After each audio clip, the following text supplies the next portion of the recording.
I have two Sargon videos today we're going to go over. They're related, so this is going to be a long video. Hopefully you'll stick through to the end.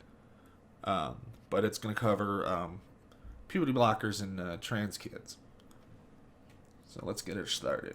There are many articles like this on the internet written by progressives, leftists, in defense of transgenderism and saying that, look, actually, people aren't really starting to regret this. Trust me, I've got this all figured out. After all, I am trans and I must know I have the lived experience. But I mean, it's data wise too. I'm pretty sure it's very minor in terms of the number of detransition that stay detransitioned long term. So there's a lot of stories that come out that people are like, oh, I regretted it and I detransitioned. But if you check up with them in the future, a number of them will retransition, right? But I think the regret rate is the number that I had seen is something around maybe like 2%. And there's other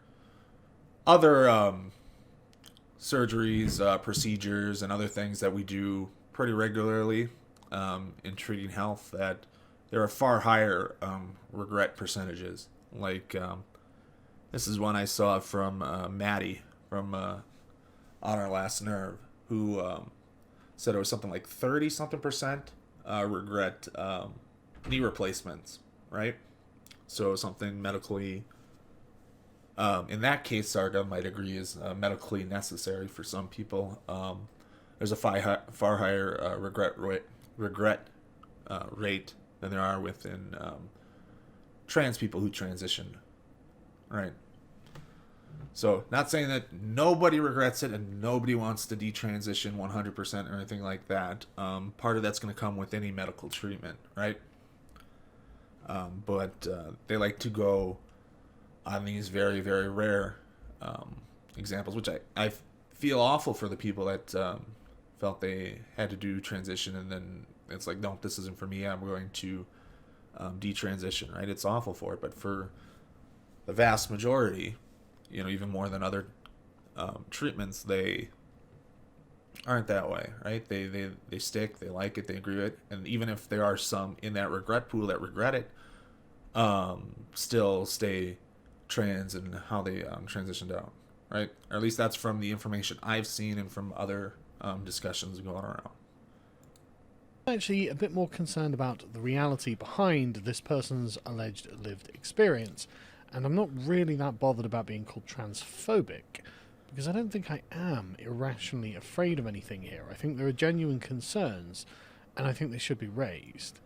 So that's not what transphobic means, right? So I mean, a lot of it is irrational in here, but it's not fear or afraid of trans people, right? But a lot of these concerns are built from premises that are deeply transphobic, right? In the United Kingdom, the NHS, the National Health Service, has one foundation to deal with gender dysphoria in children because it's a rare condition. So it's one of those things that doesn't require a great deal of resources, and I suppose that under the auspices of the radical left-wing movement that would brand everything transphobic if it's not 100% endorsing the thing, they go under the radar. They are not very well scrutinized, I would say. And they deal with lots of different forms of mental health, but one of their particular aspects, one of their specialities, is the Gender Identity Dysphoria Clinic, or speciality, or something like that. But one of the services they have is the Gender Identity Development Service, abbreviated as GIDS. And this deals with children who have gender dysmorphia, or so we are told. One of the concerns is that they seem... I love the very conspiratorial nature of that setup, right? So he's deeply poisoning the well before it gets before we get into any started or look at any of this information, right? So what does this see here? Now the only NHS transgender clinic for children buried the fact that, all right, so he's going to bring up autism, right? And he thinks it's important that it's not mentioned that these kids are autistic. Shouldn't matter whether or not they have gender dysphoria, they're trans, or anything like that, right? It's something separate, but it's going to be something he latches onto to fearmonger that, oh, they're pushing, so what it really is for these trans kids is that they're not trans people need. Yeah.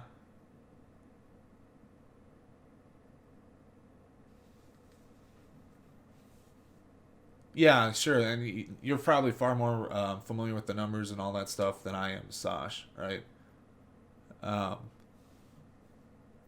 but yeah, so like if you take like desistance and stuff before you even get to any medical treatment. So if you take say like in the Luna Younger case, her recommended treatment, despite all the conservatives' concerns that, oh no, that they're gonna put her on puberty blockers at 8. It's like she's not even at puberty yet, so there's no point for putting her on puberty blockers and all that other crazy stuff. Or they're gonna chemically castrate her, which was the big news in the conservative press. And it's not. It was a social transition, right? So she wears dresses, she grows her hair out long, goes by Luna, and that's the recommended treatment. And so if they get to the point and she's still Luna, right, still presenting, still out and stuff like that, they'll start talking about puberty blockers for when she hits puberty, right? And that was the step. That was the timeline for her. But any time along the way, even on puberty blockers and stuff, she decided, nope, I'm a boy. I'm not a girl, right? I'm that way and stuff. She desists. All right, she desists and she goes back to living as a boy socially and stuff there. And if she got far enough along on to where she was taking puberty blockers when she was hitting puberty, she'd just come off of them and then go through puberty, just the same as she always would, right? And so that's something different. And that's always there, and that's kind of why they put kids on trans kids on puberty blockers or where they want to, is so that they don't go through the permanent changes that come with puberty, right? So he gives on buy some time until they're old enough to decide that they want to medically transition, right?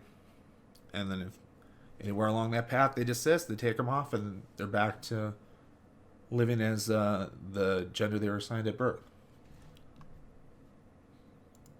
To have been having a marked increase in the number of children that are being referred to the clinic, and as this Daily Mail article says, they buried the fact that a third of the patients who were referred were autistic, which is something interesting, isn't it?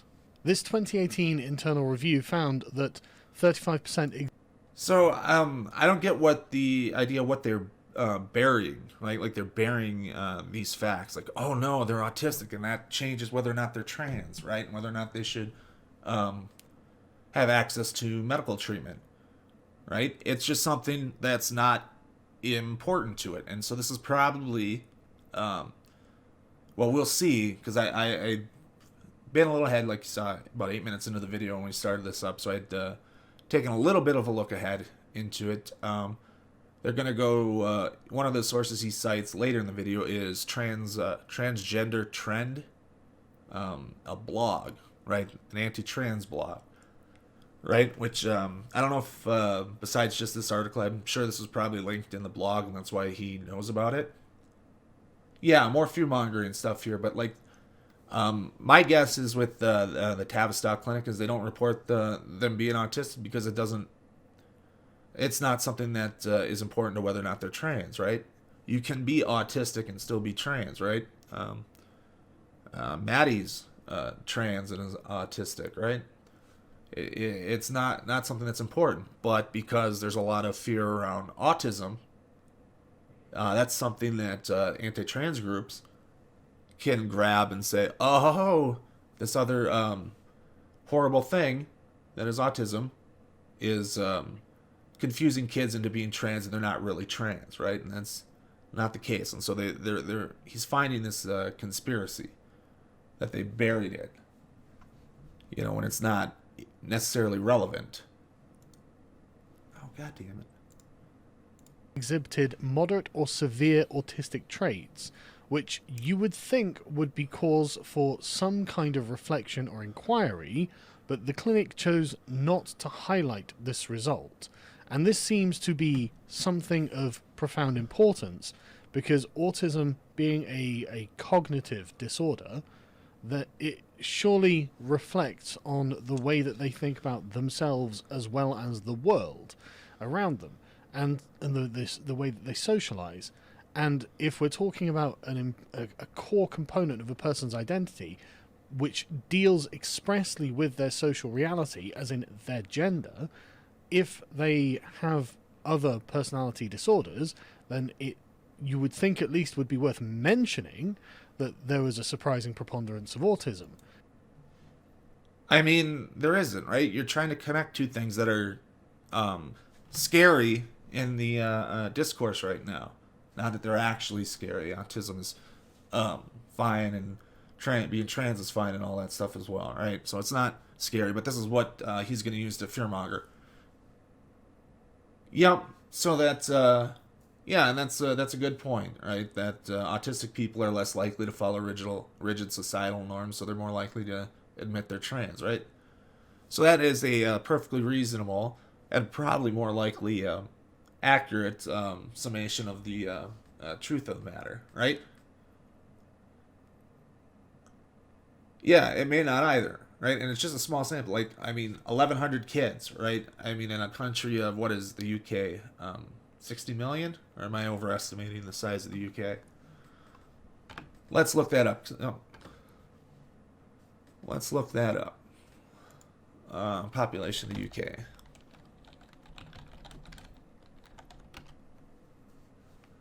Yeah, 66 million, right? So 1,100, that is a incredibly small sample size. Just for trans people, but anything to draw all that other stuff from. In the results. And what's interesting about this is that, according to the National Autistic Society, the ratio of autistic males to females ranges from 2:1 to 16:1, with the most recent update estimate being 3:1. So let's just assume that boys overwhelmingly outnumber girls when it comes to diagnoses of autism. We'll just go for the 3:1 ratio for now. I find it very interesting how in 2019 it turned out that there was a surge of girls switching gender. So if autism's the reason we should be concerned about trans kids, right? The rate of autism in trans kids, right? This would seem to go against your current hypothesis, right? That it's just autistic kids that don't really understand what the hell's going on, right? Being trans and then being pushed through this ideology and all this other stuff, right? So it seems right now you're building a case against that initial hypothesis that you shared with your audience, Carl. And let's pull up. He's got sources in here, so let's pull this up. I don't know if he's going to show. Obviously, I am not a scientist. I have no expertise in this. But I suppose if I were to come up with some kind of hypothesis that I think would be worth investigation, I would wonder what percentage of the children with autism that were referred to this clinic were girls. As in, are girls who are being misdiagnosed with autism being diagnosed as having gender dysphoria because autism is, I don't know, usually associated with boys? Maybe it gives them more boyish or masculine traits that make them confused about their own gender, and then they get shuffled down the pipeline by activists into the Tavistock Clinic, where they are effectively put through a process that they might not themselves understand, because, remember, this is a clinic for children, and they treat from 12 to 16-year-old children. I'm personally of the opinion that children can't give informed consent with... So this is... autism doesn't work that way, Carl. Right? Autism doesn't mean girls are more manly or anything like that. That autism is kind of something that expresses masculine. No, they're not that dumb, right? Um, and they have to. I don't know the exact if they follow the what is it, the WPATH guidelines. But there's usually you have to be referred by multiple experts, right? So it's not they go through um, some activists, some random activists on the street that Carl thinks talks to these people and said, "Oh, all right, now you're gonna go to this clinic and um, transition," right? The WPATH guidelines, or at least as they're used in the U.S.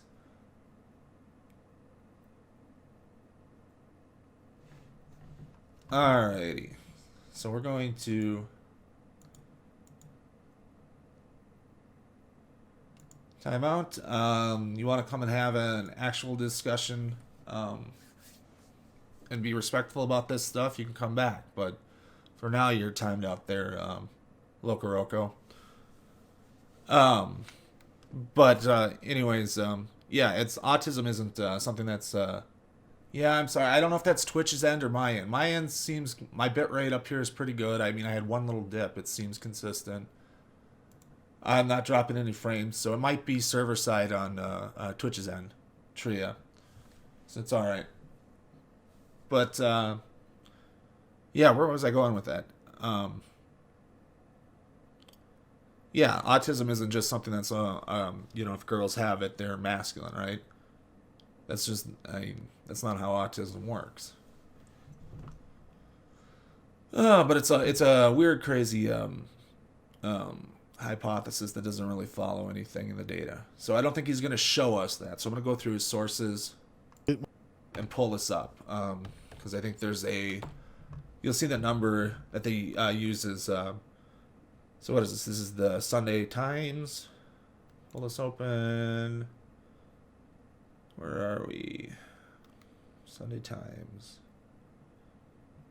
It's gotta be the Times UK. Pull this up and we'll see what number they report. Hopefully they don't have a subscription. Oh, there we go. 331.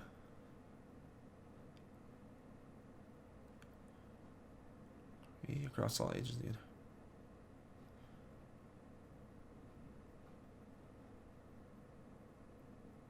Yeah, so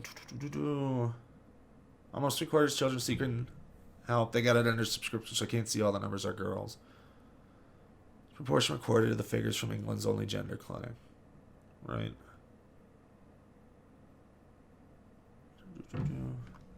Alright, so I don't see the total numbers.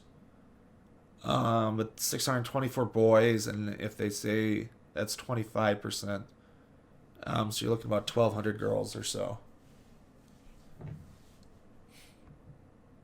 Yeah, and that's probably true. That's true too, Sash. Girls get underdiagnosed for autism, right? No, they can make long-term decisions. The big thing with the brain thing that they say not developed till 25 is that teenagers are impulsive, right? But that doesn't mean they can't make long-term decisions, right? And I mean, it's really weird that we have them planning to make a lot of long-term decisions, especially with their future education and all that other stuff. Like if they're going to go to college, what college they're going to try to get into. If you can pick, like when I went to high school, we got to pick our classes very much like it was modeled to be very much like a university setting. So we would have 4 classes a day, and we got to pick our schedule through there, which is a lot different for what it is now. I think they're up to like 8 classes a day, and they alternate, and they have a really different structured where it was there. But when I was there, it was very much set up like you're in university, and so you got to pick your electives, pick all these other things. So you had to meet whatever the goals were to pass, and you were doing that at 14 and stuff like that, right? So you'd have some people take 4 years of like weightlifting, right, or something like that as a 4th class. So they'd have that every day, or if you found a second language teacher that was pretty easy classes and stuff. So like our French teacher was really easy. Didn't learn a whole hell of a lot of French in 4 years of taking it, but it was an easy A on there. You could take that compared to our Spanish teachers who actually taught Spanish and wanted you to learn it. But we were allowed to make all these decisions and stuff as we hit our teens, even early into our teens, and decisions about high school. There's even decisions like sports or athletics or what are things and time we're gonna commit to stuff to, right? Now there are some that are gonna force, parents are gonna force their kids to, like in the athletic front, they want them to, like I had a kid who was 2 years younger than I was. His dad was sold on him being a professional hockey player, and so he bounced around, kept him in hockey, took him out of baseball, something that he really loved. Now that doesn't mean he didn't love hockey; he loved it, but he was really into baseball and it was really good at it. And given how he filled out as he got older, into high school and into adulthood and stuff, probably would have done pretty well as a baseball player, But that was his future. Was decided he's going to go play hockey, and he bounced around some of the foreign hockey leagues. I think he played in Sweden for a while, and then got a few like little cups of coffee in the NHL. But now his career is over. But that's what he spent a huge chunk of his life on. Right, and that was decided for him, hell, even before he was a teen, and pushed that way.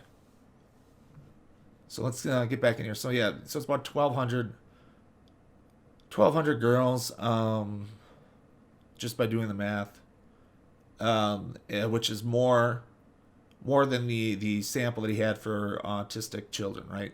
So it was only about 1,100, and so there's about 1,800 kids being treated just by using this math, because I don't have a subscription to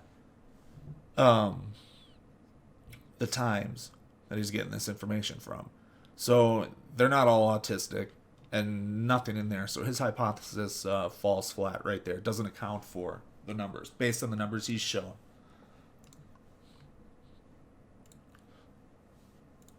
When it comes to regards to their own gender identity and taking puberty blockers and then further having surgery in order to change that gender identity, I think that at 12 years old, you don't know, or at least you don't have the kind of firm grip on the facts that you would otherwise have, especially if you are someone who's actually confused about this topic. And I have a funny feeling. Well, so the data shows that we start forming our gender identity at 2, and for most people, by 4, it's pretty much set in, right? So to pretend that they don't know what their gender is at that age, there's some that might be confused and might not have it yet, but for most people, we're already pretty solid in what our gender identity is well before this age.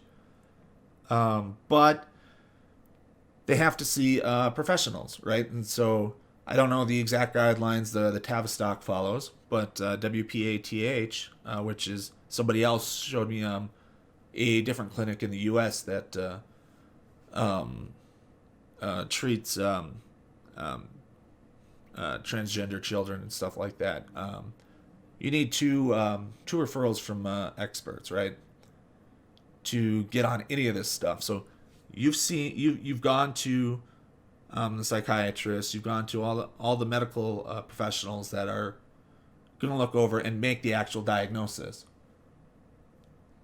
Yeah, it's to give them a chance to decide, and he'll get into this here, and he's going to spin puberty blockers as this weird and wild drug we don't have a fucking clue about, even though it's, like I said, we've known about it for roughly a half a century, right? And it was approved over 30 years ago. 85 in the U.S. at least. I don't know the exact dates in the UK, but it was 85 approved by the FDA. And so we've spent more time giving it to cis children with precocious puberty than we have given it to the small percentage of trans children that get it. Yep, taking them, and then you're back on puberty again, right? And he's going to say something really weird, and he's going to cite something, and this is going to show his ignorance. Yeah, precocious puberty and stuff is hell, right? And so, and that would be like the only time that when you get through puberty and stuff that you're going to go on HRT before 16 is if you have like precocious puberty. That they'll push a younger HRT than 16, which is the current standard. Feeling that there's probably going to be some consequences of puberty that will actually end up resolving these confusions and contradictions in one's own head as they grow older anyway. And I think there are other studies that, well, there are other studies that suggest that after a period of time, gender dysphoria, it's not necessarily a permanent condition. So I do have a funny feeling, and again, I'm not an expert, I'm not a scientist, but it would strike me as something that'd be worth investigating, whether gender does have a confirmatory effect on one's own gender identity. Puberty does have a confirmatory effect on one's own gender identity. So he says there are studies that prove his point, and it's not. Oh yeah, puberty at 8. Yeah, that's way too young. That's even for the younger range for women to start at 8. But yeah, so he says there are studies that show this, and he says, well, it'd be worth investigating to see if there are. The big contradiction in what he's saying here, right, is that he thinks there are and stuff. So he doesn't cite anything. Doesn't cite anything to that effect, right? So yeah, and for the studies that I think he might be referring to that do this, they also, in those studies, they stack the numbers, so they make the percentage higher by just grabbing gender non-conforming people who don't actually have gender dysphoria. So they would grab somebody like me with that wears my hair as a man, wears it real long, right? So they'd grab me as someone who's gender non-conforming and throw me in those numbers, right? At least the studies, the study I think he might be referencing, he might have kind of a surface level introduction with. But yeah, that's my understanding of the studies that try to show that kind of stuff, is that they pad the numbers. As in, when you grow pubic hair and you become, grow a beard, you become a man, then you become more secure in the identity of being a man, or perhaps when you grow breasts and start periods, you become more secure in the identity of being a woman. I mean, if that were the case, trans kids who go through, don't go on puberty blockers or any of that stuff, still come out trans on the other end, right? Like I said, the studies that he might be referring to are ones that lump gender non-conforming people in. And so they get a higher percentage that, they go through puberty and it just comes back normal. They come out gay and lesbian and stuff like that. But it's because they lump in the gender non-conforming with the people with gender dysphoria. But it is something that I think is worth investigation at the very least. And so now we're going to look at two blogs dealing with transgenderism and the Tavistock Centre. These are blogs, and this one's by Michael Biggs of the Department of Sociology at the University of Oxford, and the other one... Yep. So I'm not familiar. I'll have to go pull up. I didn't look at the Morningstar one, but the first one is from... Let me just pull that up. Is that the one? Right. Let's close that. But yeah, transgender trend, right? So this is a anti-trans blog that's specifically doing that. So he doesn't mention that. It's Department of Sociology. And when I look up, let's look up Michael Biggs. What's his area of study? It's nothing to do with transgender youth or anything like that. So he's no expert in it. So most sociology focuses on events of everyday life. Comes to the voluntary there. Yeah, so he's looking at politics and political parties and sociology. So he's got nothing um, sociological theory, social movement. It's all politics stuff. So nothing, no expertise in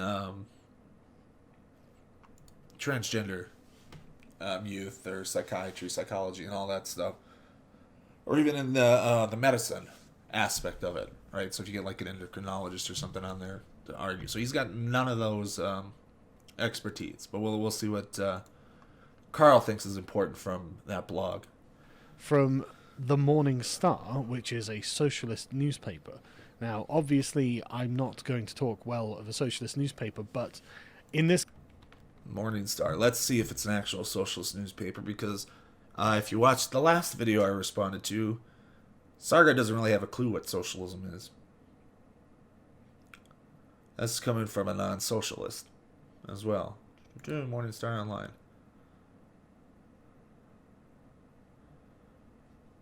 Is there an about section? Let's just look and see what their other headlines are.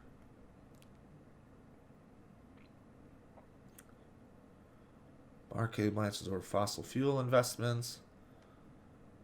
Writing on behalf of Unite to condemn the strongest term. Letter from Unite on the cartoon that here to the Morning Star. So yeah, this doesn't look like yeah,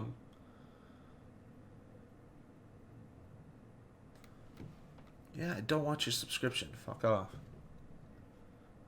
We write on behalf of Unite to condemn the strongest terms, the printing of a deeply tuned in the Morning Star.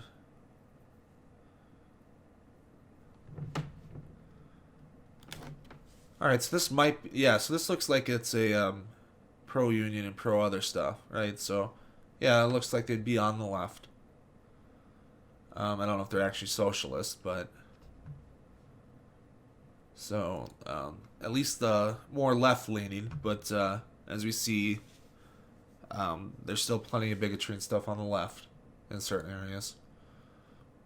In this case, they've done a very thorough job, and they do seem to have sourced everything that they've said.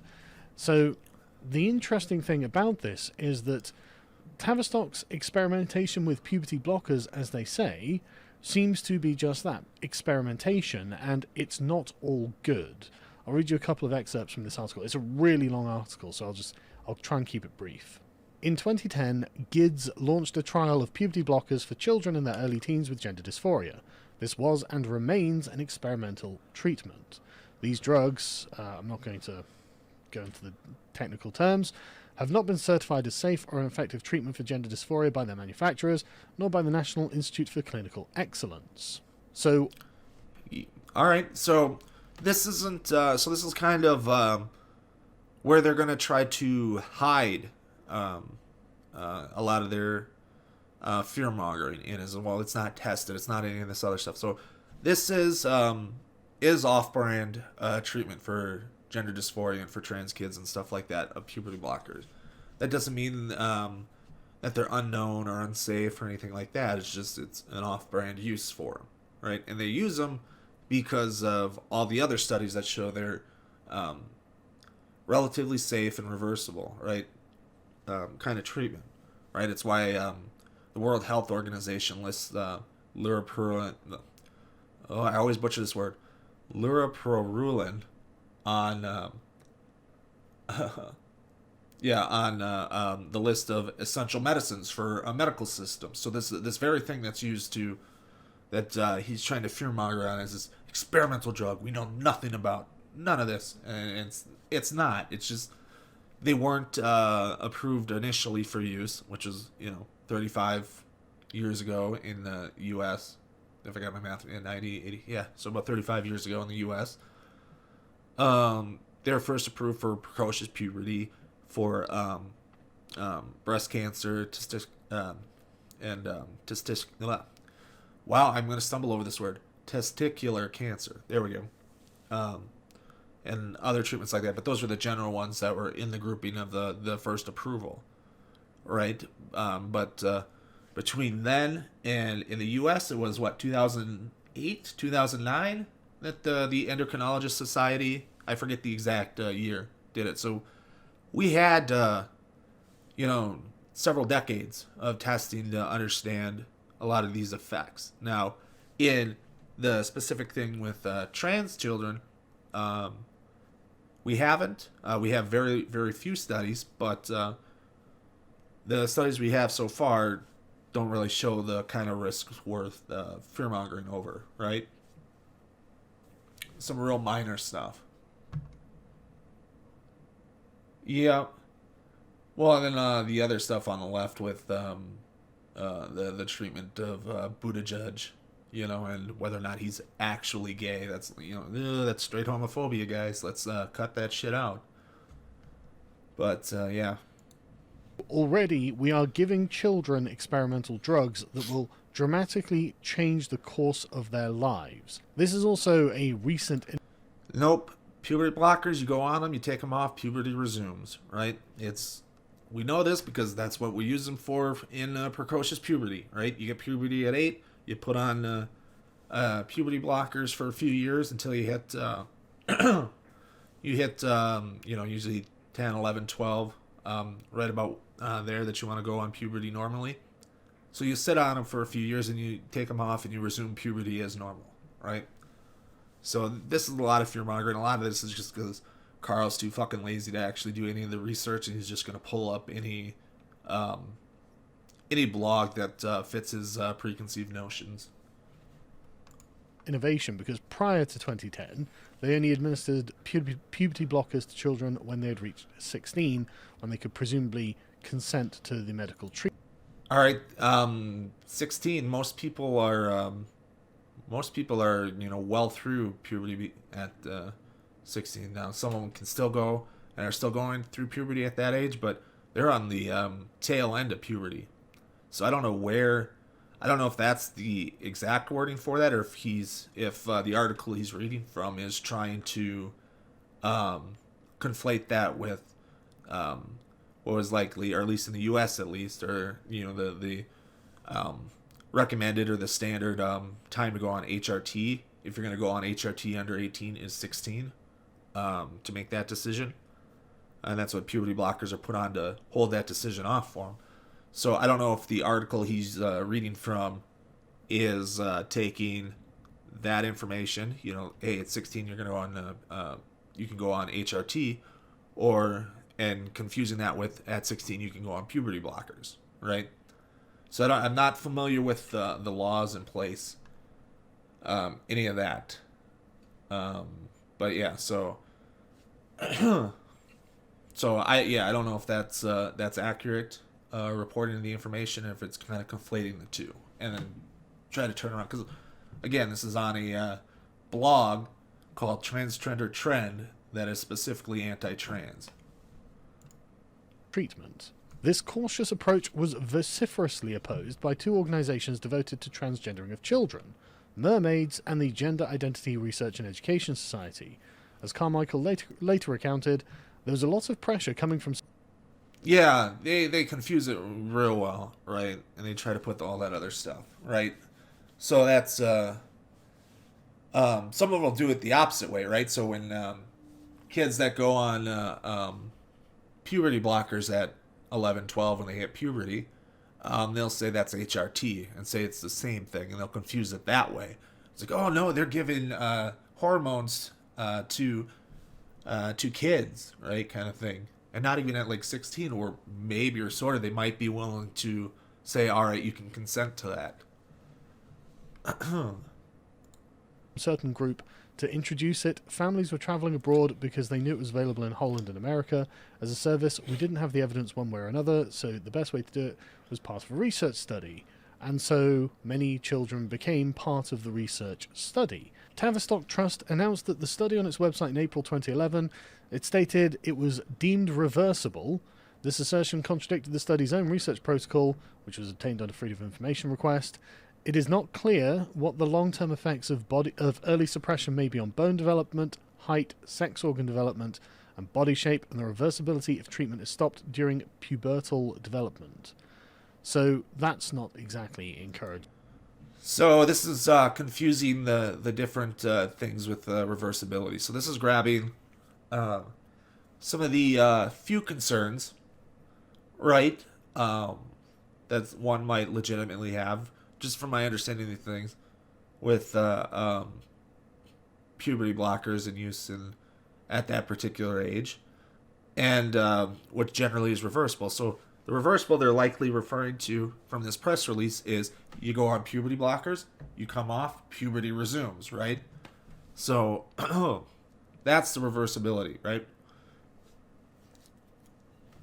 That they're mentioning, and that's something we know because that's what we've used the drugs for approved wise since the 80s. But if you go back to the research into the early 70s when the GnRHA leuroprolin was patented. Is it? They don't know what the results of all of this will be, and these seem to be fairly important things. A pediatrician on the study team acknowledged the risks. If you suppress puberty for 3 years, the bones do not get any stronger at a time when they should be, and we really don't know what suppressing puberty does to your brain development. We are dealing with unknowns. One might think that would mean that we don't. But, I mean, this is also citing stuff from almost 8 years ago, right? So this would be very early in any kind of research that they're trying to do. So maybe if you were trying to make this argument in 2012, when this Daily Mail article is being referenced from, but otherwise,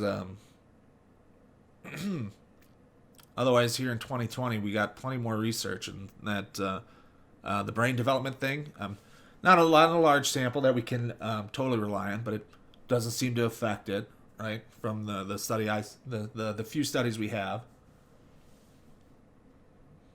Yeah. See you later, Sash. But, yeah. So the study on the brain development stuff, if you're on puberty blockers, doesn't seem to affect it.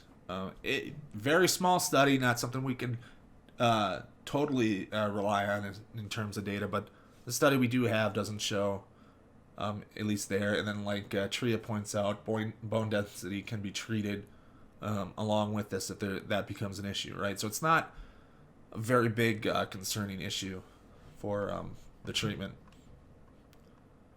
especially when you look at the data. But if you're going to go run back and pull things from almost a decade ago and fearmonger about it, it's you're really out of date. Don't test it on children who are apparently suffering from gender dysphoria, but there we are. It looks like a lot of autistic children, and non-autistic children as well, have been subject to experiments done by a government-owned institution. These two paragraphs deal with... I mean, that's how medical studies are done, right? You're signed up, you're paid for these things, you make the decision, right? With any experimental treatment. So if you want, like, cancer treatment or anything other like that that's experimental on the works, I bet... You know what? I bet you Sargon is what is the kid's case? I forget his name. We brought it up on stream a couple weeks ago that they determined there was nothing they could do, and it was in the best interest of the child to not send him overseas to get treatment or anything like that. I bet you he's pissed about that, right? But that child was going to go get experimental treatment, right? So he's gonna fearmonger about experimental treatment here, but then he's gonna bitch at like the NHS and the institution the same for not letting a different kid for different treatment to go get experimental treatment, right? So he's not holding consistent view here, right? And he's just gonna attack his attack what he thinks is bad, right? There was response in the press and the announcement that now that we've done the study and the results thus far have been positive, we've decided to continue it, which is interesting because this is not necessarily the case. Tavistock is surprisingly reticent to share the results with the scientific community. GIDS has a web page on the evidence base for puberty blockers. It notes that research evidence for the effectiveness of any particular treatment offered is still limited. There is no mention of its own study. It only cites research from the Netherlands. The former director of GIDS stated last year that the project is ongoing, the results are yet to be published. So, we have untested drugs being given to children who have a high degree of mental problems, like psychological problems, and they won't tell us what the results are yet. However, I mean, studies take time to be published, right? Like this is anything, right? We're still getting new data and new in other aspects of studying. Think Tiktaalik, right, which was what found in 2007. I mentioned to you, and it's like we're still getting studies from those original finds, right?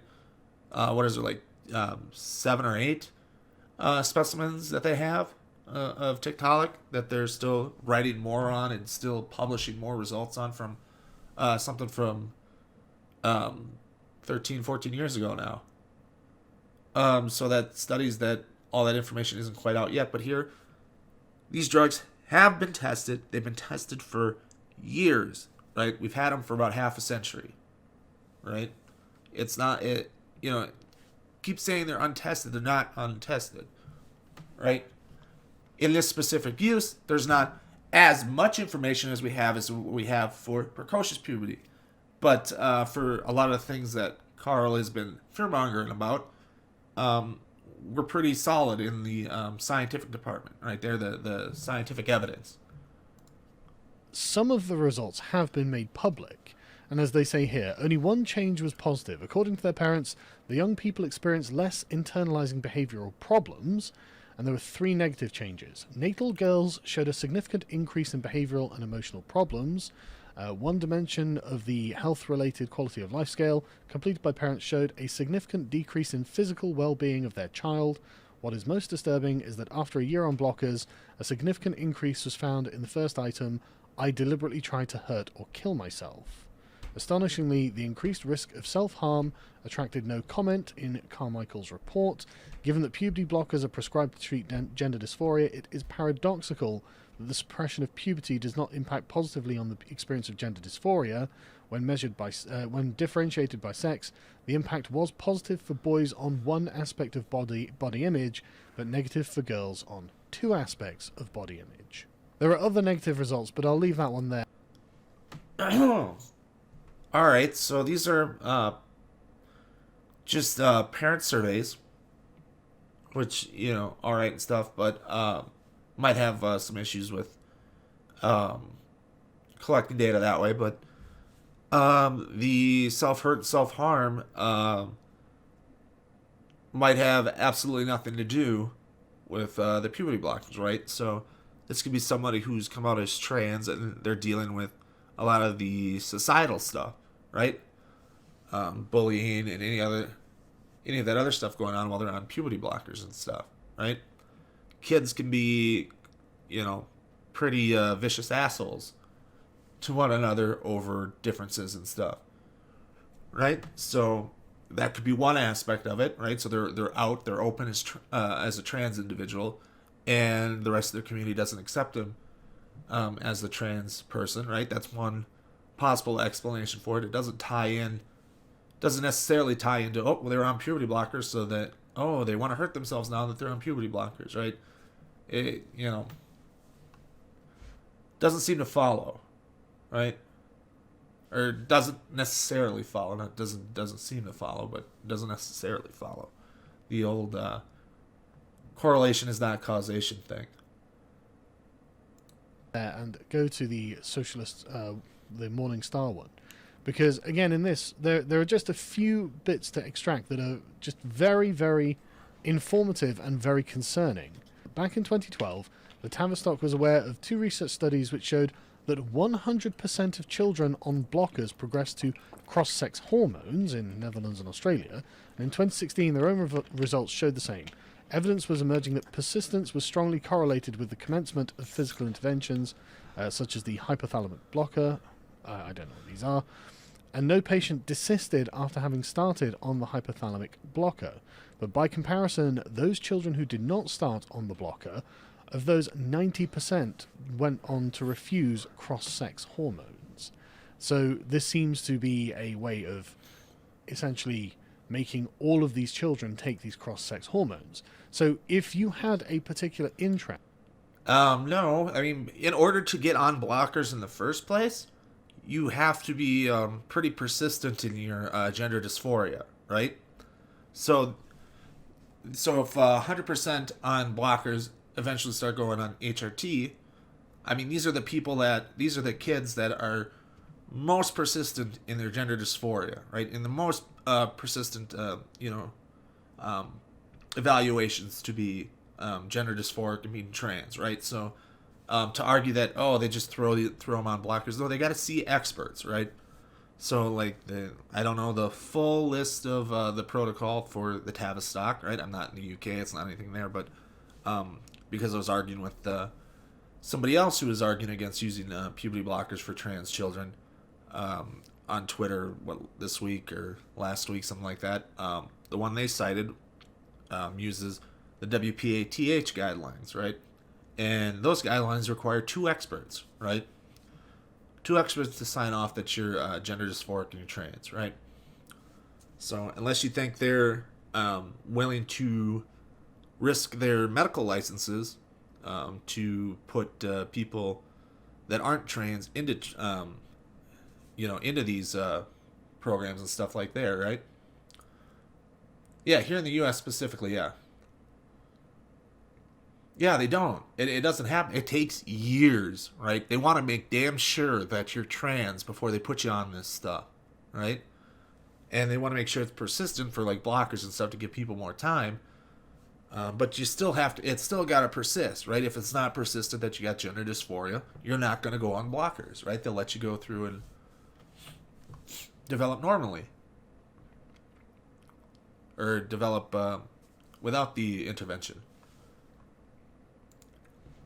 In trying to get children to take cross-sex hormones, delaying puberty, because that would appear to be one way of resolving gender dysphoria, and in 90% of cases it seems to be the No, see, so this is not looking at the data correctly. Like, this is not being able to interpret what the hell's that?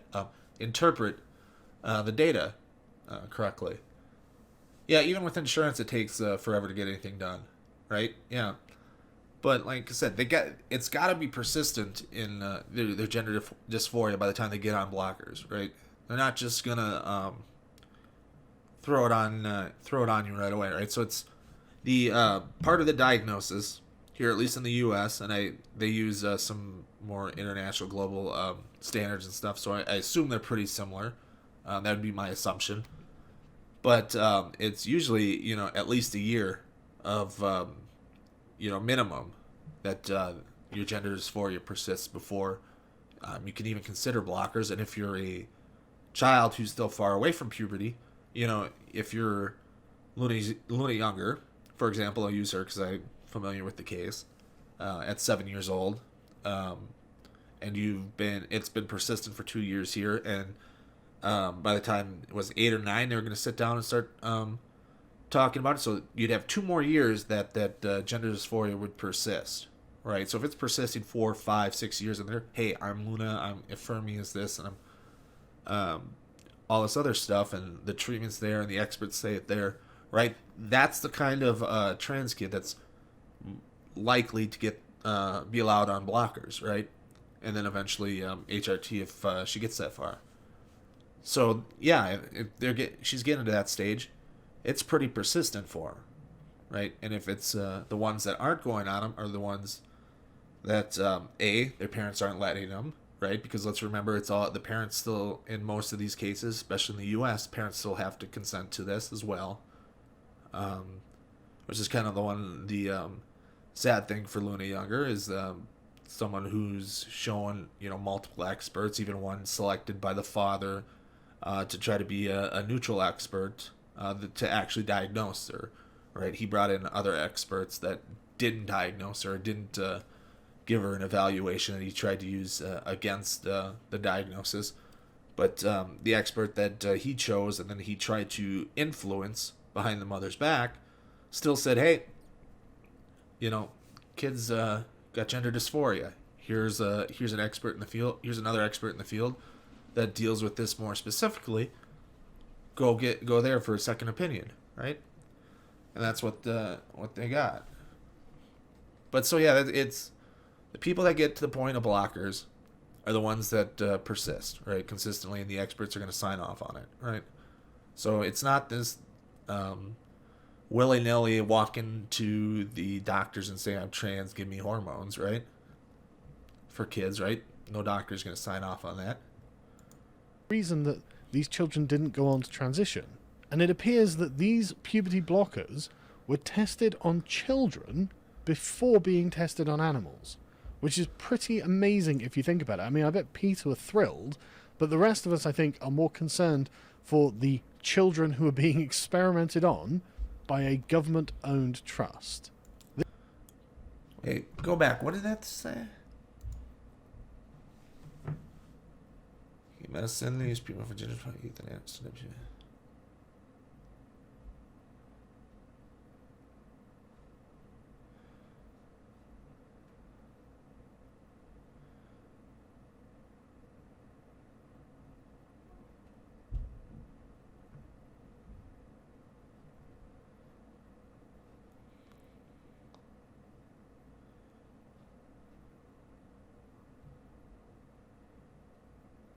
Who is this Neil Evans, right? Is he going to be someone on the same as Michael Biggs?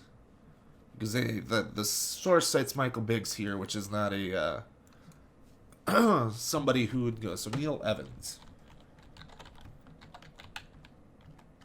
Tavistock.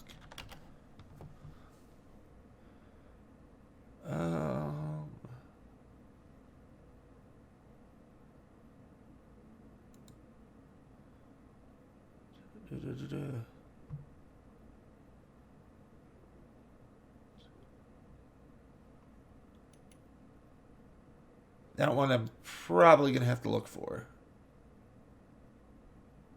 because I'm gonna have to take some time afterwards and look for it, because I'm not familiar with it. But I just see that they're citing Michael Biggs again, who's a sociologist who deals with politics. Right? Is that somebody you want to cite for your medical information? Experimented on by a government-owned trust. This is the part of this article that's really important, though.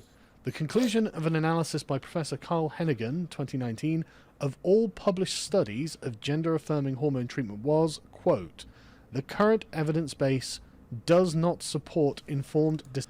Who's Carl Hennigan? Let's go up and...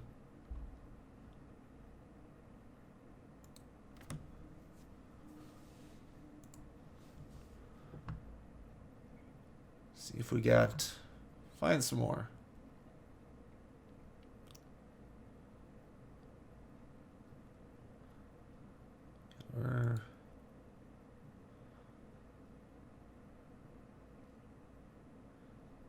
Where's this on? Blog, so it's another blog. Although it's BMG, so it looks like a journal.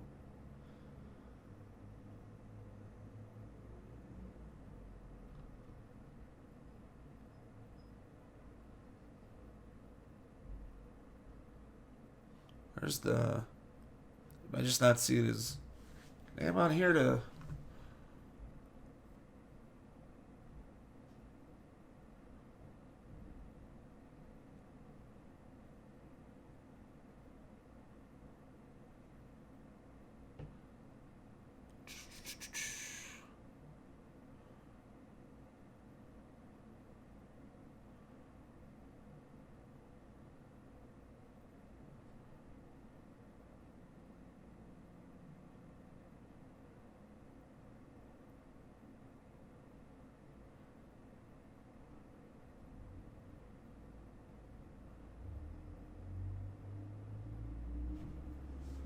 All right, let's look him up.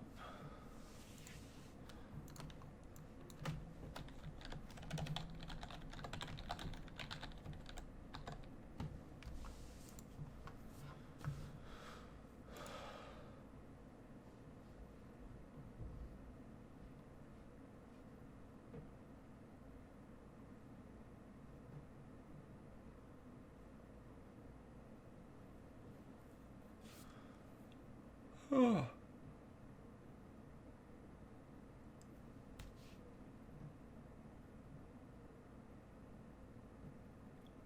right, so he is a doctor. Is that epidemic? Oh, what is that word?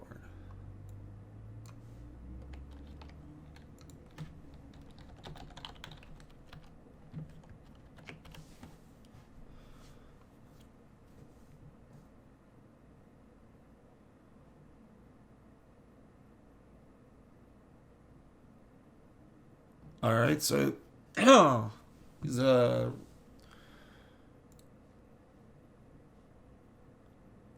public health professionals who investigate patterns and causes of disease in humans.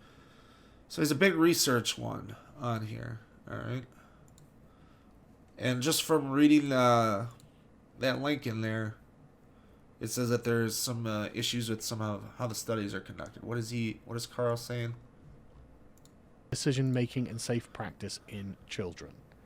This can't be shown to be good for the children or safe for them.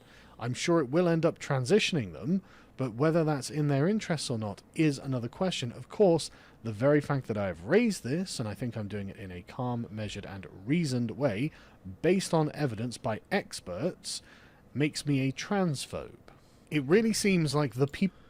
I mean, that's not what makes you transphobe, Carl. It's the fear-mongering and the information you're piecing together that's not, so specifically the autism portion, how you try to connect that and push that. So a lot of your stuff there was definitely transphobic. It was also, I don't know if being the negative attitude towards autism, that'd be, I don't know if that'd fall under ableism or not, but you're definitely transphobic in how you're pushing that stuff, right? So it's not citing anything there. Hit by 35 minutes. People working at Tavistock are well aware that there is something deeply wrong that is going on, as in the last 3 years they've had 35... Yeah, so it would fall under ableism. All right. Yeah, calmness doesn't mean correct, and it doesn't mean that you are reasoned well or reasoned correctly, right? So I'd have to read some of the stuff, but like the stuff you pulled from it sounded like that the conclusions of the professor was that a lot of the studies were small sample sizes and kind of things that I said throughout that we can't firmly rest a whole lot of stuff on was his concern, and they're trying to treat it as something else, right? Something else entirely. Resignations from professionals and people warning that there are, well, overdiagnoses, which, let's be honest, no one is surprised about. The whistleblowers said that too many children were being put on puberty-blocking drugs when they should not have been given the diagnosis. Former staff said they were unable to properly assess patients over fears they were branded as transphobic. The concerns were raised by 6 psychologists who have resigned from the London's Children's Gender Identity Service in the past 3 years, one who wished to remain anonymous, and you know why. Our fears are that young people are being overdiagnosed and overmedicalised. We are extremely concerned about the consequences for young people. Those of us who previously worked in the service, we fear that we have had front row seats to a medical scandal. One psychologist said, "The alarm bells started ringing for me. I didn't feel able to voice my concerns, or when I did, I was often shut down by other affirmative clinicians. Looking back, there are young people who I now wouldn't necessarily put on medication. As a former GIDS clinician, I am concerned about the issues that have been raised relating to the conduct of GIDS puberty blocker study led by whoever. I've spoken at length with the anonymous parent whose concerns about the study have investigated. We both believe that the HRA's findings present an unbalanced account of the study and a missed opportunity to learn from ethics shortcomings." Basically, there is genuine criticism to be had about this. And I think that the proof is really in the pudding, isn't it? The fact that hundreds of young trans people are seeking help to return to their original sex after having gone through treatment at the Tavistock Centre is deeply concerning.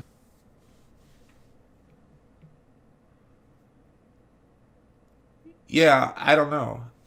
It sounds like just trans. I'd have to read through everything here, right? So it's other articles here, and so this would be pretty boring to read through this stuff, but we can look at some of them. So this BMG or BMJ.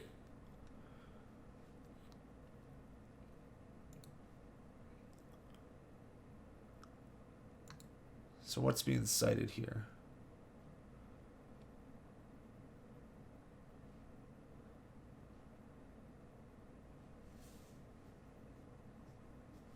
Yeah, and with it all being, without any of the data to look at, and it's just the whistleblower stuff, the hundreds of.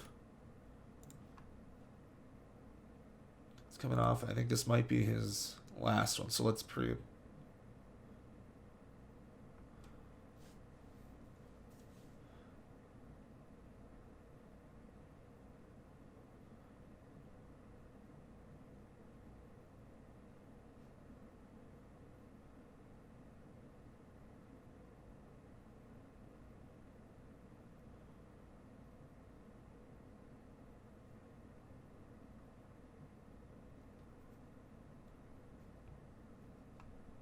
Yeah, well, this is done. So these are stories that he's citing from the Tavistock, which is or GIDS and stuff, where they do the treatments for trans individuals.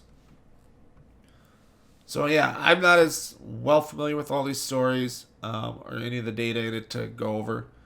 I just question the way a lot of the stuff he cited earlier is highly questionable, highly suspect. So it's hard to, without a full understanding of everything that's gone on or been reported, it's hard to make the different make the distinctions and stuff and make the rebuttal. That's what I'm trying to get at. Yeah. Likely to be heard earlier says Mom A is the mother of a 15-year-old girl with autism who's waiting treatment at the clinic. Current.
Oh, just.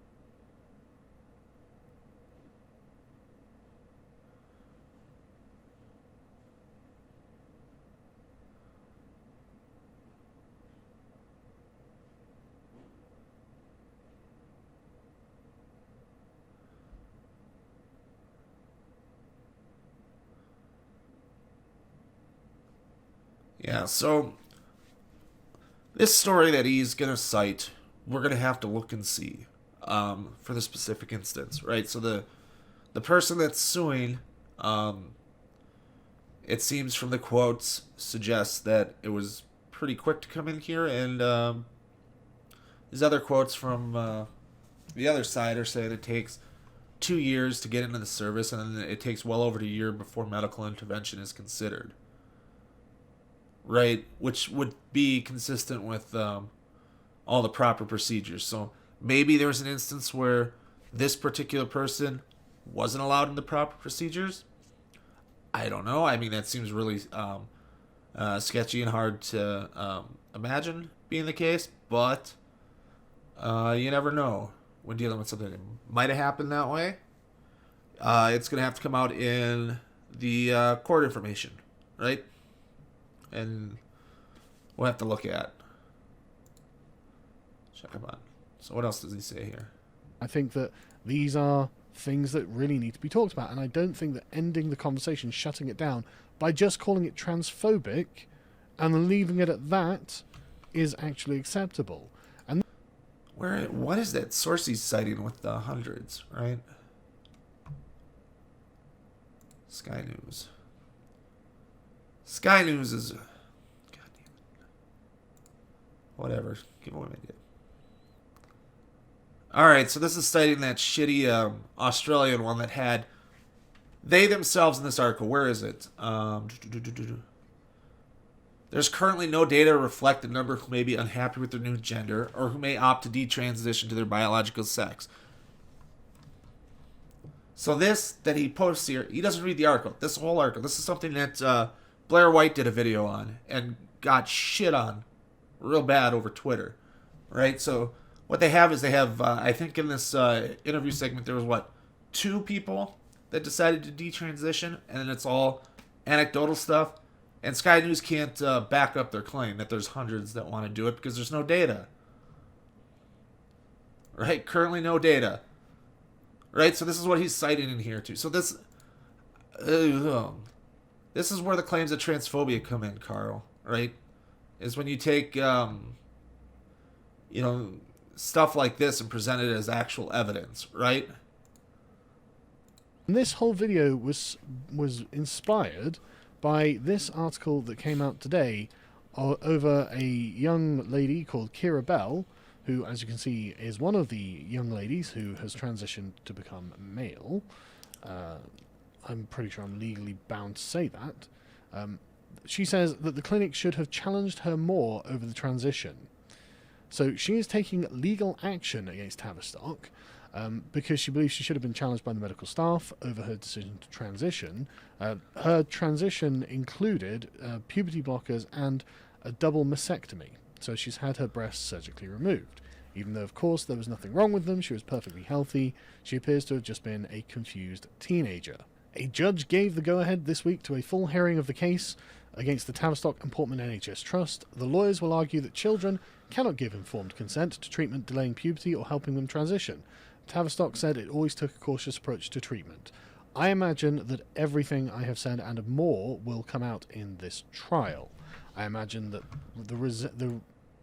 the people who resigned from the trust are going to give their statements about how, no, a cautious approach was not taken, and the other doctor who did the multivariate study will say, no, I do not believe, after studying these various other studies, that the children can give informed consent, and I don't see how you can say that they can, given how the fact that the puberty blocking drugs are experimental, and we...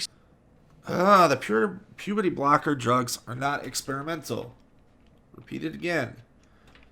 Now, we'll find out. Maybe there was malfeasance and malpractice going on inside this clinic. That might be the case in this specific clinic. But it's not an argument against medically treating transgender children, right? It may mean some more hurdles and hoops to jump through a little bit to try to ensure fewer people who come out like Kira Bell does here. But yeah, I don't know. Her explanation of the situation doesn't seem to match up with what the policy is supposed to be. But again, we might find a situation where in this situation the policy wasn't followed, and if it wasn't, that's on the organization, right? And they should be, held responsible for it. We still don't have the full results of the experiments. How they can possibly defend themselves in this regard is beyond me, but I'm no lawyer. I'm just looking at the evidence and thinking, man, you guys are going to be in some serious trouble. And I hope that this young lady gets some kind of recompense, because I do agree that I think that there's going to be a significant number of ideological people who are very, very concerned about this being a big success to prove the legitimacy of transgenderism, and I think that this young lady was one of the victims of that. And these people do need to be held to account. So it'll be heard early in summer, and I really, really hope that we get some serious and concrete results on this. Because, I mean, like I've said many times, I believe your body is your property. If you want to modify your body, it is yours. You do with it as you please. However, I don't think that at 12 to 16 that you are in any way in a position to make an informed decision on this that will dramatically affect the rest of your life. And there are so many other dangers surrounding it. Even if you were somehow that child who could give an informed answer to it, there are so many other dangers about the drugs and the procedures. And the surgical procedures, again, are also experimental. Wait, the surgical procedures are experimental? No, that's not what that word means. But yeah, with the rest of this stuff here, if policy's followed,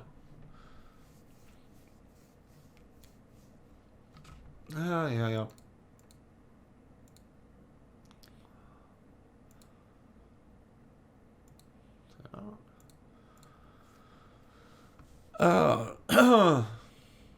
But if the policy is followed, it's there's some measure that parent involvement, right? So parents have to sign off on it too, right? So it's not just the child making the decision, at least here in the U.S. So let's watch the other video that he did in response to this. Let's go. And we'll do chat for a little bit, if anybody's hanging around. This is a follow-up to yesterday's video about the Tavistock Centre in the UK, the NHS's only transgender clinic, giving puberty blockers to 12-year-olds, and the lawsuit that they are now having placed against them by one of the people that they treated who wished that they had been challenged more on the aspect of gender dysphoria and not being a male or female or a boy or a girl. This is an article that was published on Monday by ABC News, which is the Australian National Broadcasting Corporation. It's funded by government grants, and this is the kind of thing that they're putting out.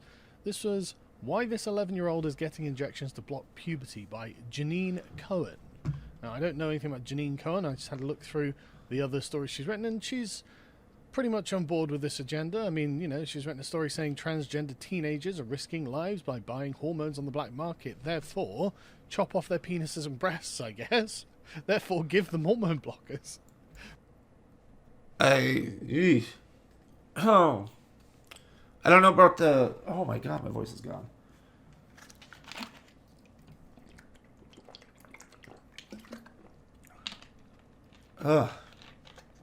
I don't know about the specific protocols of Australia, but here in the U.S.,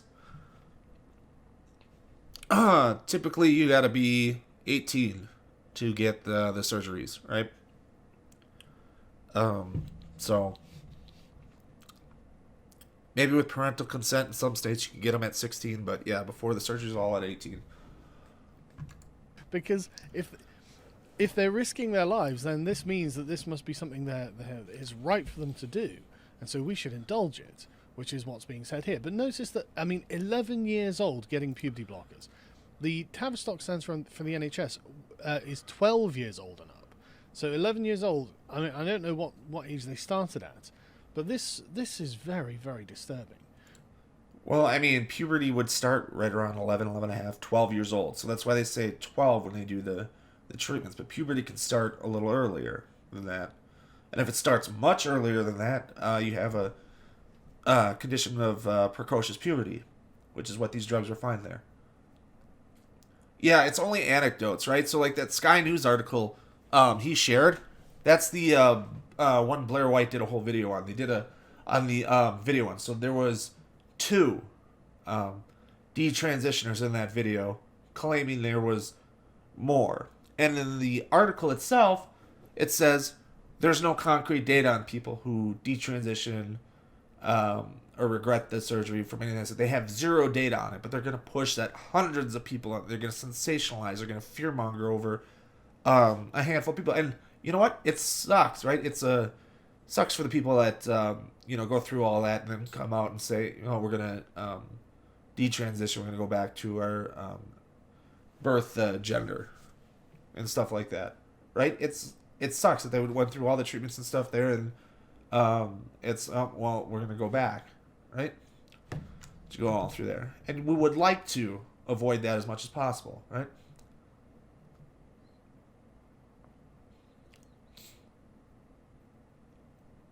Oh, man.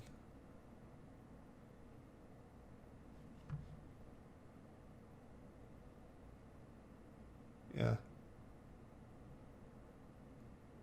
Yeah, and that's what a lot of these articles are. Is they're presenting the anecdotes, like that Sky News one. That whole thing was anecdotes, right? It was garbage, right? But they're gonna keep pushing it. They're gonna keep latching onto it, like it's all this other stuff. So yeah. But listen to the way that it's all written. That's the important part. Listen to the emotive language being used in how we should be agreeing that this is the right thing to do. This is how they're getting you. So Olivia Purdy is medically delaying puberty because the 11-year-old doesn't want to develop the body of a woman. Who cares? Who cares what an 11-year-old wants? No, I mean that. I really mean that. Like, children do not want many things that are good for them, right? This is just my experience as a father. I've got a 10-year-old daughter. I know that children of this sort of age, they don't want to go to bed. They want to eat nothing but junk food. They'll sit there and eat chocolate and watch TV and play on mobile phones and laptops if you let them. Yeah, these aren't comparable situations, Carl. Right? Ugh. Like I said, like the research that has been done on gender identity and when that forms and when that develops and when that's becomes pretty solidified, is usually between 2 and 4, right? We start developing our gender identity at 2, and for most people, by 4, it's solidified, right? And so this is dealing something with um, their gender identity, Olivia here, right? And how they see themselves as non-binary, right? So you don't let them. And if they've read who knows what on Tumblr or wherever they've got these ideas, and they've said, I just don't want to develop the body of a woman. Well, I mean, as a parent, I would just say, well, that's a shame because you're going to, because everyone goes through puberty and it's going to happen to you too. But she says, I am non-binary, which means I have no gender. I am just me, Olivia said. Well, I mean, I don't need to ask where they got that information, that idea from. They got these ideas from the internet, from intersectional feminists, so social justice warriors. This is the most, it's so stereotypical. This is so basic bit. I mean, it isn't. I mean, we've had societies in the past with multiple genders beyond just male and female, right? So, I mean, this isn't something that's new to society or new to how people say that they're. Yeah, I don't know. It's just like they go online and they're indoctrinated. It's really weird how well they think that stuff gets pushed and put on people. Right? When it comes to it. This is like 2015 entry-level Tumblr blog, right? And I'm not criticizing the 11-year-old for not knowing the ins and outs of the ideology, obviously, but the point is, this is very, very obvious for what it is. But they say... I mean, it isn't, Carl, right? It's not at all to what you think is obvious for it.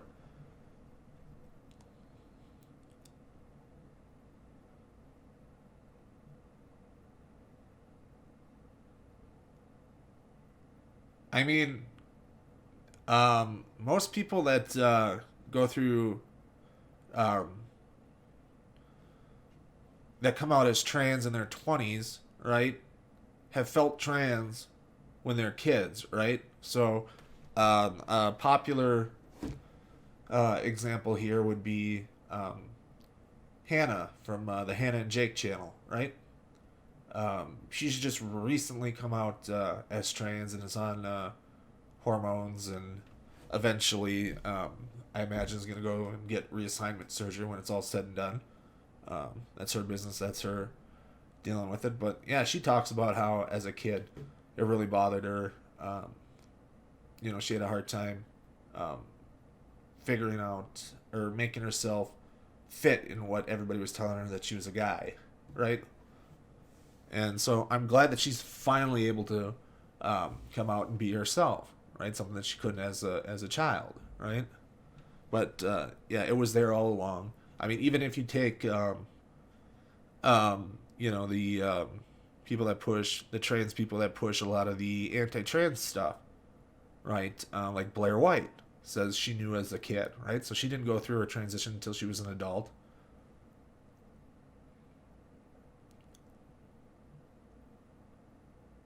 Yeah, right? Like, so if you go through this stuff, you should be going through all the information and all the options, right? So, like, a lot of the fear mongerings over fertility. Oh no, you go on hormones and you're going to be infertile the rest of your life. But if you follow it, you can, uh, by puberty, you can, we've developed these treatments for kids that age to freeze sperm, freeze eggs, and stuff like that for, um, to have kids in the future and stuff. We developed, we've been able to do that stuff for them, partially in helping kids with cancer, right? Who, if you go on some of the cancer drugs, can really fuck up your fertility going forward. But we go on them to save their lives. So we have these treatments where you can freeze your eggs and freeze your sperm at that age, right? As you're going on puberty blockers, some 12, 13, and stuff like that, right? So even before you go on HRT, you can have all that set aside as a kid, right?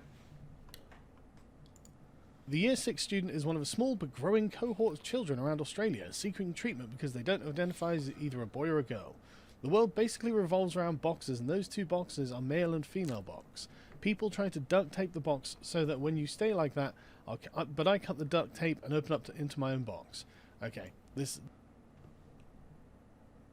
I mean, oh, I'm all for kids. Like the current treatment recommendations are from like psychologists and stuff. Yeah, they start puberty long before high school, right? So they got to learn about this stuff and everything else that way.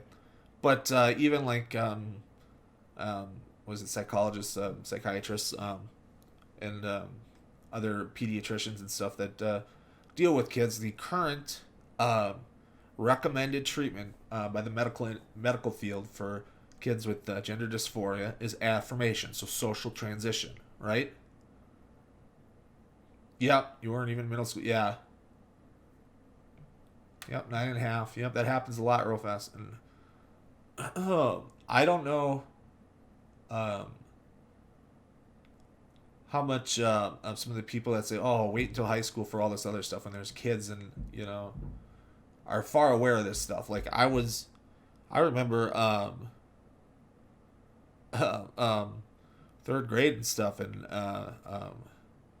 being well aware of stuff like porn and stuff being a thing around. And some of the kids at that age had naked girly pictures and stuff. Not saying it's okay for us to be there, but they get their hands on that stuff quite easily by that, and are well aware of a lot of the stuff that goes around in the world.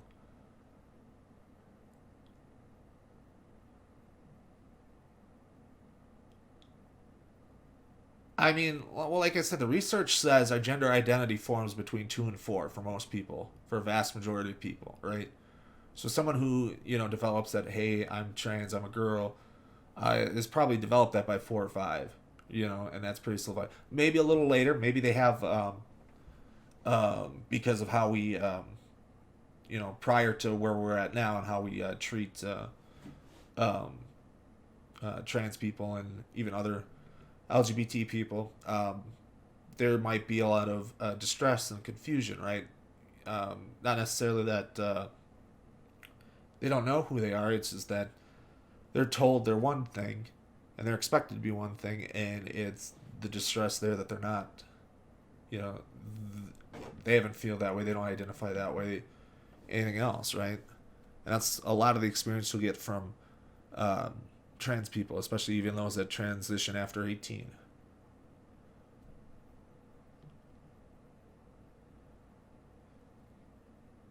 Yeah, I mean, nobody's requiring them that they choose their gender at that age, right? It's how they're going to identify themselves, right? Is what we're looking at. But just saying that that's what the research points to. Yeah, and they don't choose your gender either, right?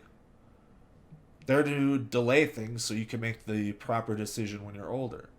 And if you're going on blockers to begin with, there's a pretty strong chance that you're actually trans. Like, I won't say I don't have the numbers or anything like that. I just pulling on my ass, but it's got to persist for a good period of time before they'll put you on blockers, right?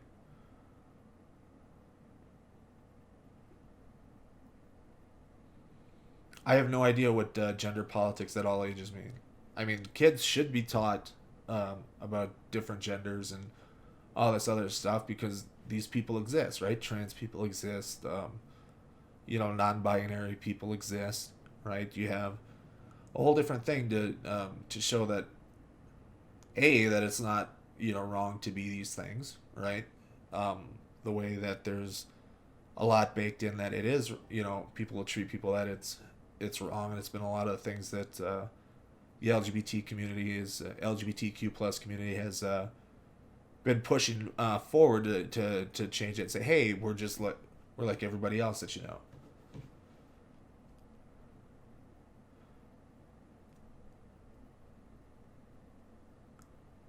Are walking up into so.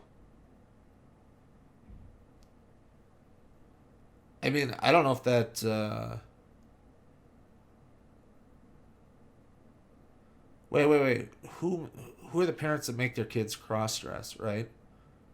There might be parents that are supportive of kids that do like drag or those that support social transitioning like there, but that's not them pushing. Yeah. Yeah.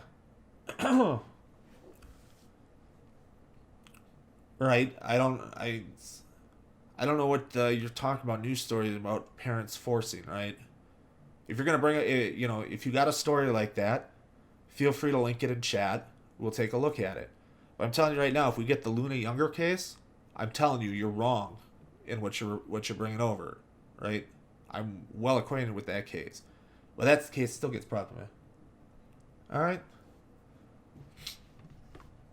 This is children looking to be special and looking for attention, and they're going to get the attention, and the attention is going to come with a cost.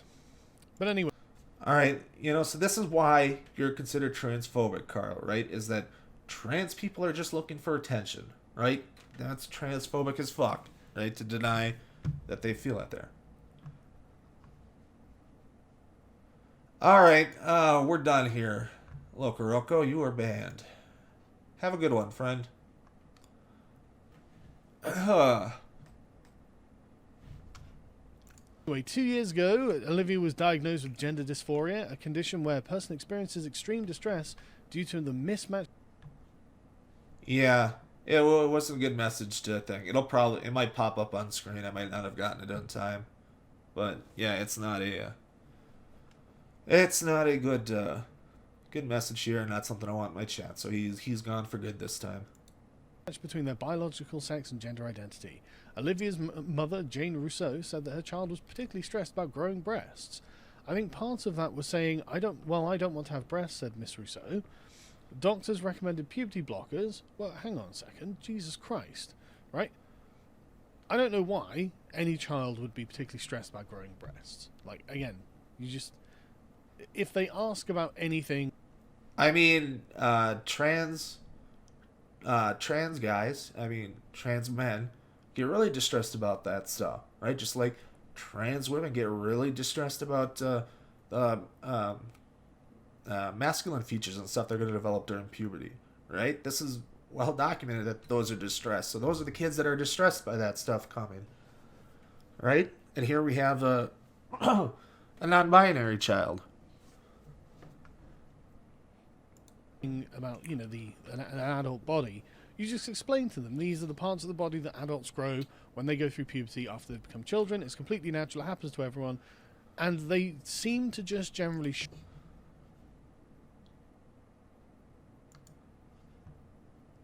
Yep, this is the Luna Younger case. Yep, that's not... You're wrong about this case. I did a whole video on this here. Let me pull that up. I'll link that in chat. Now, there's a better video if you want to see the better data. Timba on Toast, but that's an hour plus. That's a feature-length film. Mine's a little shorter on it, but I talk about it because I read through all the case files on it. So I'll pull my specific video on. But yeah.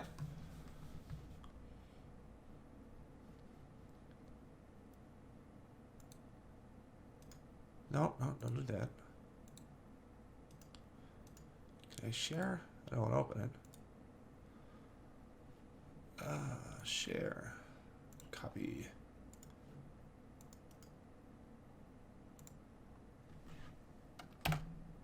There's my video on the Luna Younger situation. But yeah. I covered that and a lot of the misinformation about it. But yeah, nobody was forcing the child to do it. So in that particular situation, which is the recommendation of medical professionals, was that Luna, as her chosen name was, socially transitioned, that you affirm it. So that means calling her Luna, letting her dress, as a girl and stuff like she wants, and doing all that stuff, and engaging in that stuff. So that was just the mother following the multiple diagnoses of gender dysphoria and the medical recommendations of professionals in that situation. Yeah, so that's mine. I go through a whole bunch of stuff in there. It's about 10, 12, 15 minutes at the longest. It's one I did. I linked to the hour-long one that follows like the two main sources that are used by articles that trying to push that the mother is forcing this on Luna and trying to chemically castrate her and all that fear-mongering stuff. Two of the sources are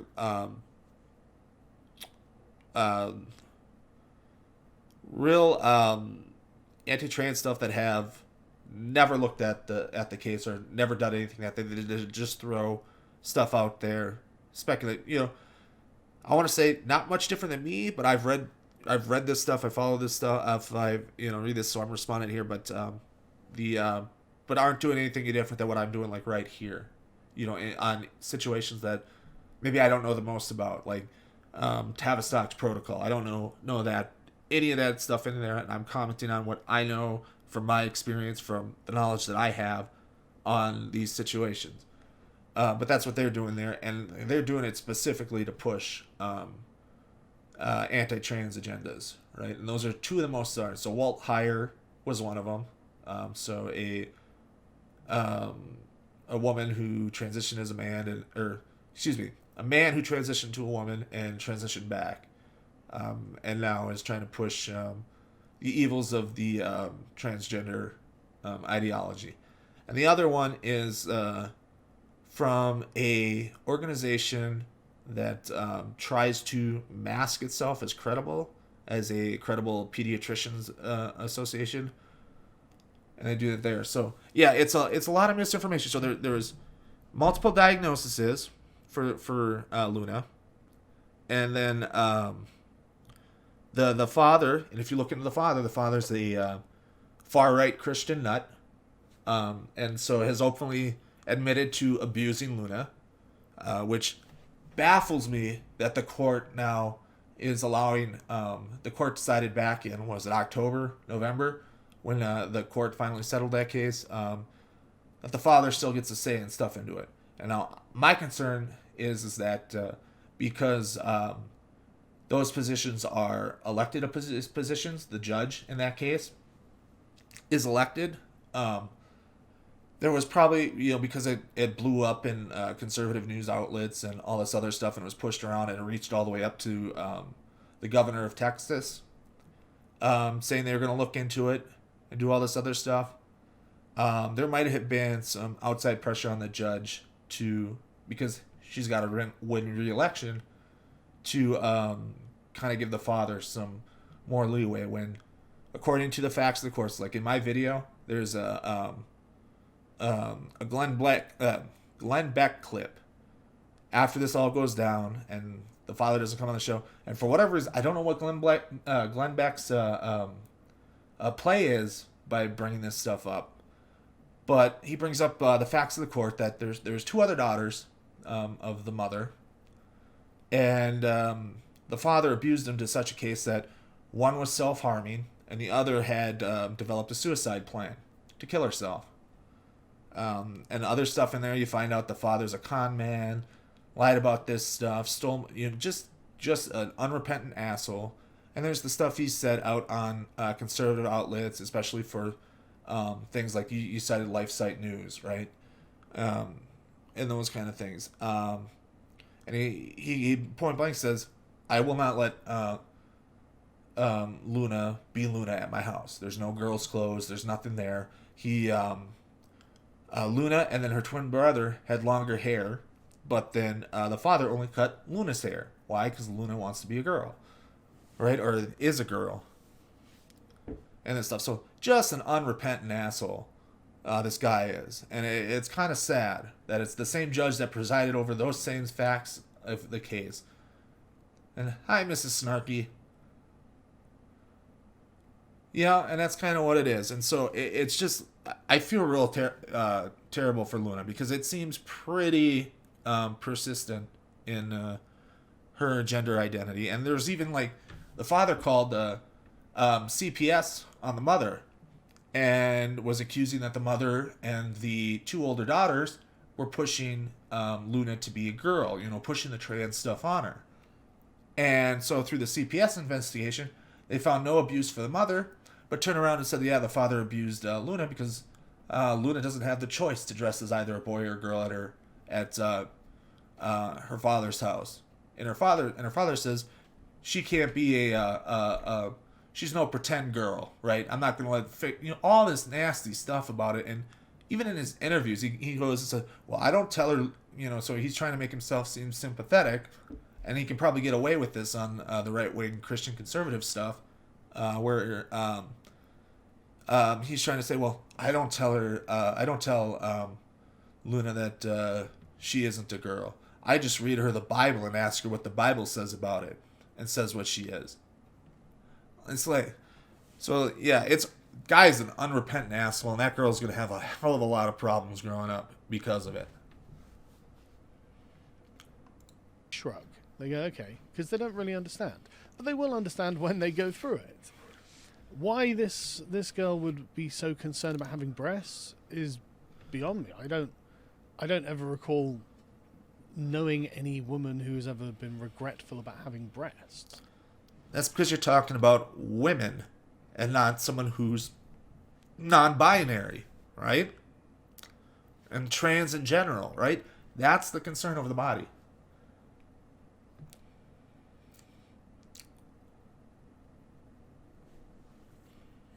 Yeah, we can get into a whole lot of the Bible stuff. I do a lot of atheist talking and debating. And I might, and it'll be streamed on this end too if I do it, but there might be in the future coming, we finally get rescheduled my debate with Darth Dawkins. And if you're not familiar with him, while we're sitting here waiting for stuff to come on, we can go through some Darth Dawkins content and have some fun with that. Yeah, it was. Yeah, dealing with the Bible and stuff there, yeah. Yeah, well, I just saw it because, oh my God, James is letting, like, the dregs of the atheist community on to debate Darth Dawkins. I'm sorry, but I watched the Florida Man debate against Darth Dawkins, and Florida Man is a fucking idiot. Like, he's the... what do I want to say? The poster boy for the internet atheist stuff, the mocking and everything there. And it's like, oh, like, he didn't understand simple things from philosophy. He didn't understand simple things from, like, the philosophy of science and how science works. and it was in his arguments, and so it was just bad. Yeah, he calls himself Florida Man. I wish he was a little crazier like the actual Florida men that we hear about in the news. So where she's got these ideas from, who knows? But this bit, the doctors recommended puberty blockers. Well, that's pretty staggering, really, isn't it? I mean, who are these doctors? Are they going to be able to account for any of this? Because puberty blockers, the doctors recommended untested drugs. Again, Carl keeps pushing the untested puberty blockers. Untested puberty. We've had puberty blockers since the early 70s, and they were proved medically. So throughout the 70s, they were tested because, medical trials take time. I think on average anywhere from 8 to 10 or 12 years, something like that. So they are tested, right? We've used them quite a bit in cis children, right? But yeah, and so this is to deal with someone who's trans. So he used on this 11-year-old. Oh, are we serious? Is that honestly an acceptable thing? Is that standard medical practice in Australia? I mean, it's medical treatment for trans individuals, right? It's something that's endorsed by these different endocrinologist societies and have been for well over a decade. Like I said, it was 2007, 2008 here in the U.S. when the Endocrinologist Society of America, I think is the organization, approved them for use in transgender children at age of 12, right? So 11's a little younger, but I mean, women also, biological females and stuff, go through puberty earlier than biological boys do. So 11's not a big surprise.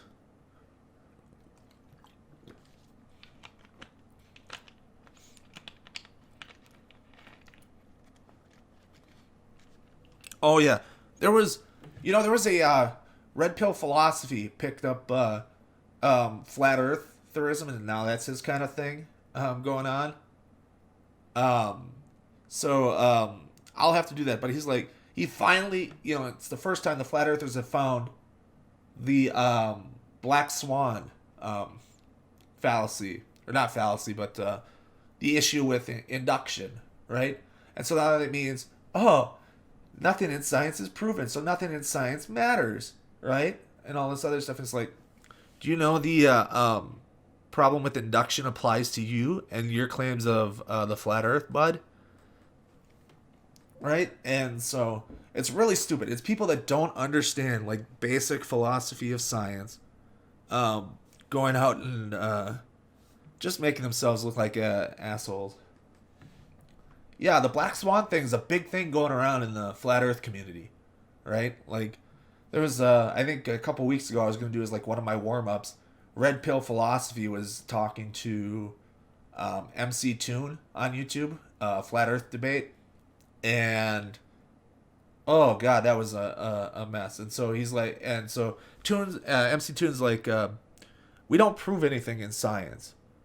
So you don't prove anything, so there's no proof for the globe, and it's all this stuff. It's like, dude, we're dealing with the issues, the problem of induction, right? We can't prove anything because induction's always subject to change as new information comes along.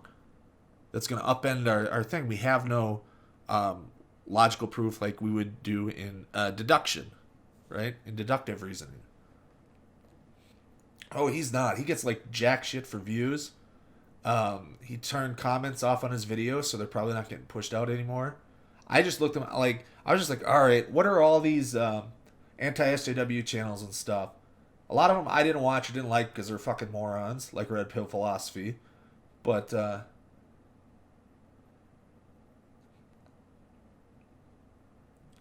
yeah. Well, there's because all the pictures are fake, right? And I would do more debunking of flat Earth stuff, but that means I'd actually have to go and understand, well, not understand, but learn all the math, the equations and stuff, and all the other stuff. I could do the broad discussion against flat Earth because hey, humans haven't believed in a flat Earth since the 3rd century BCE. and there was evidence pointing to it going back to, the 8th century and arguments about it. But by the 3rd century, it was pretty well accepted that the Earth was a globe. Oh, it's all fake. All of it's fake. Everything's. I've mentioned the non sequitur show on this here before. I used to watch before it went to shit, and then now it's basically a dead channel as they're in legal fights over it, which Steve shouldn't win a goddamn thing from. I'll say that right here. Anybody that watches this knows this, but Steve shouldn't win a goddamn thing in court, but Kyle's completely incompetent when dealing with the courts, so Steve's gonna win, and Steve's gonna be like, I was right all along, and this was mine. It's like, no, you don't understand business even when that stuff goes. But they'd go on, and they had this thing where they take like photos, and photos are digitized, and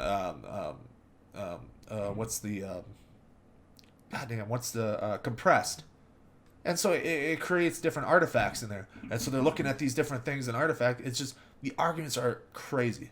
And there's a, Wotan, that came on all the time, was a blubbering fucking idiot. Right? And it's just like, you get all the facts and evidence, and he'll find some reason to deny that they are a thing. Right? Because he's just completely clueless. But yeah, flat earthers are a trip, man. The way, here are some untested drugs you can give to your child. Will they work? Well, we don't know. They're tested drugs, Carl. Quit pushing that they're untested, right? We don't have all the information on things for this specific treatment, right?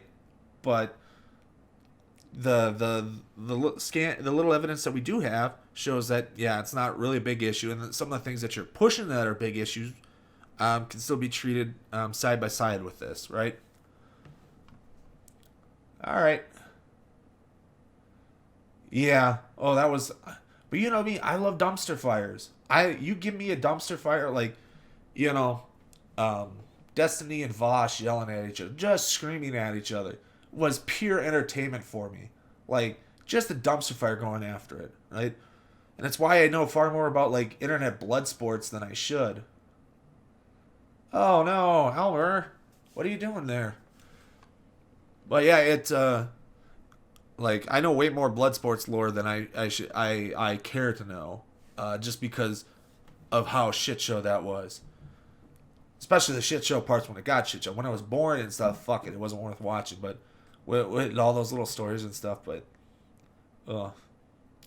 let's try to finish the point. this up. They're untested. There are some negative consequences that we've already identified, but maybe, just maybe, she won't feel like a girl yet because she won't have gone through puberty. But anyway, she doesn't feel like a girl now. Like, girls before puberty feel like girls, right? And identify as girls, right? She's non-binary, or they're non-binary. Excuse me, I got caught in Carl's word, but they're non-binary, right?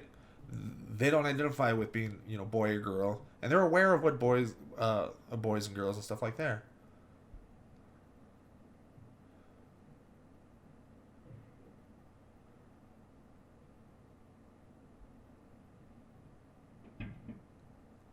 Yeah, it's really bad with this stuff. Like, we can argue about whether or not there's enough evidence in certain scientific stuff where there's, we can understand, preliminary stuff and different science things. So like when we're talking, if we go bring this back, like flat Earth stuff, there's or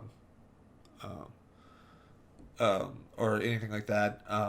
There might be some problems with our science as we understand it now, but it covers far more other things, and like the flat Earth stuff does nothing.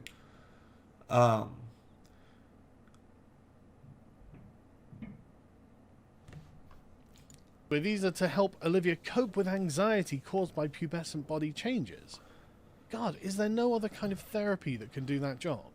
Does it have to be puberty blockers? Can't it just be, regular therapy that children go to? What's wrong? Oh, I'm feeling quite stressed out about becoming a woman. I don't know what to do about it. And they sit down and they talk it out. Surely. Because this is something that is going to happen to her.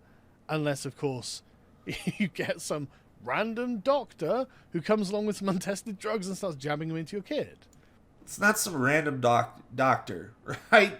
Oh my God, Carl, your conspiracy theory shit is really coming to the forefront recently.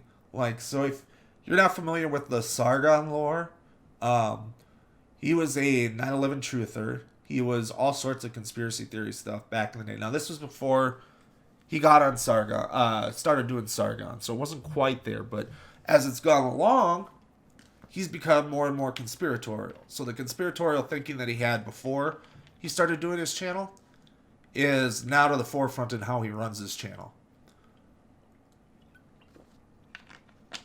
It is funny to watch.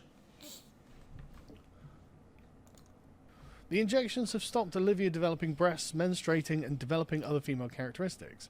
I'll probably be coming off puberty blockers when I'm 16. I find. And you know what I missed? The talking and the therapy stuff. So Olivia here has talked, according to the standards and all this other stuff, would have had therapy, right?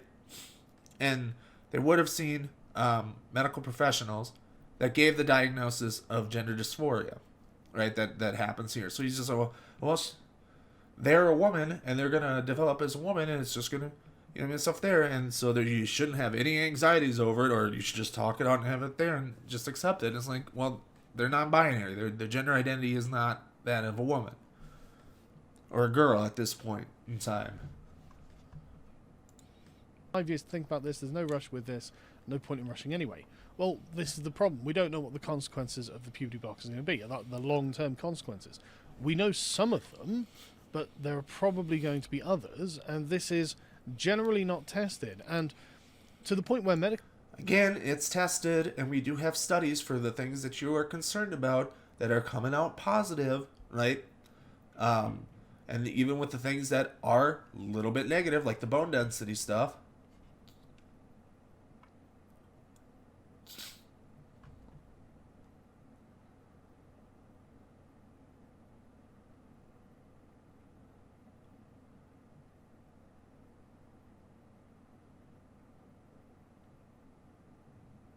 Yeah, I'm not as well versed into that particular topic or the research involved in it, right? Um, yeah. Oh yeah, that's the thing. So like one of the negative. So you would have missed it, Snarky. This is a two-part series that he did. So I covered the first part, and so he cited transgendertrend.com, which is I don't know if it's .com. It's a UK one, so it's probably .uk, but it was a blog that's anti-trans. And so one of the negative effects they grabbed from the research was a parent survey that said that in the following year after going on puberty blockers, my child has increased, the thoughts of self-harm and anxiety and stuff like that. Oh yeah, I hate that with like the atheism, theism stuff. A lot of the atheist community has set itself up as, well, we don't have a burden of proof. We don't have to provide a justification for our beliefs, right? And so it's a lot of stupid stuff that's anti there. But back to this, the specific thing it was just a parent survey about it. So the site tries to link that to puberty blockers, right?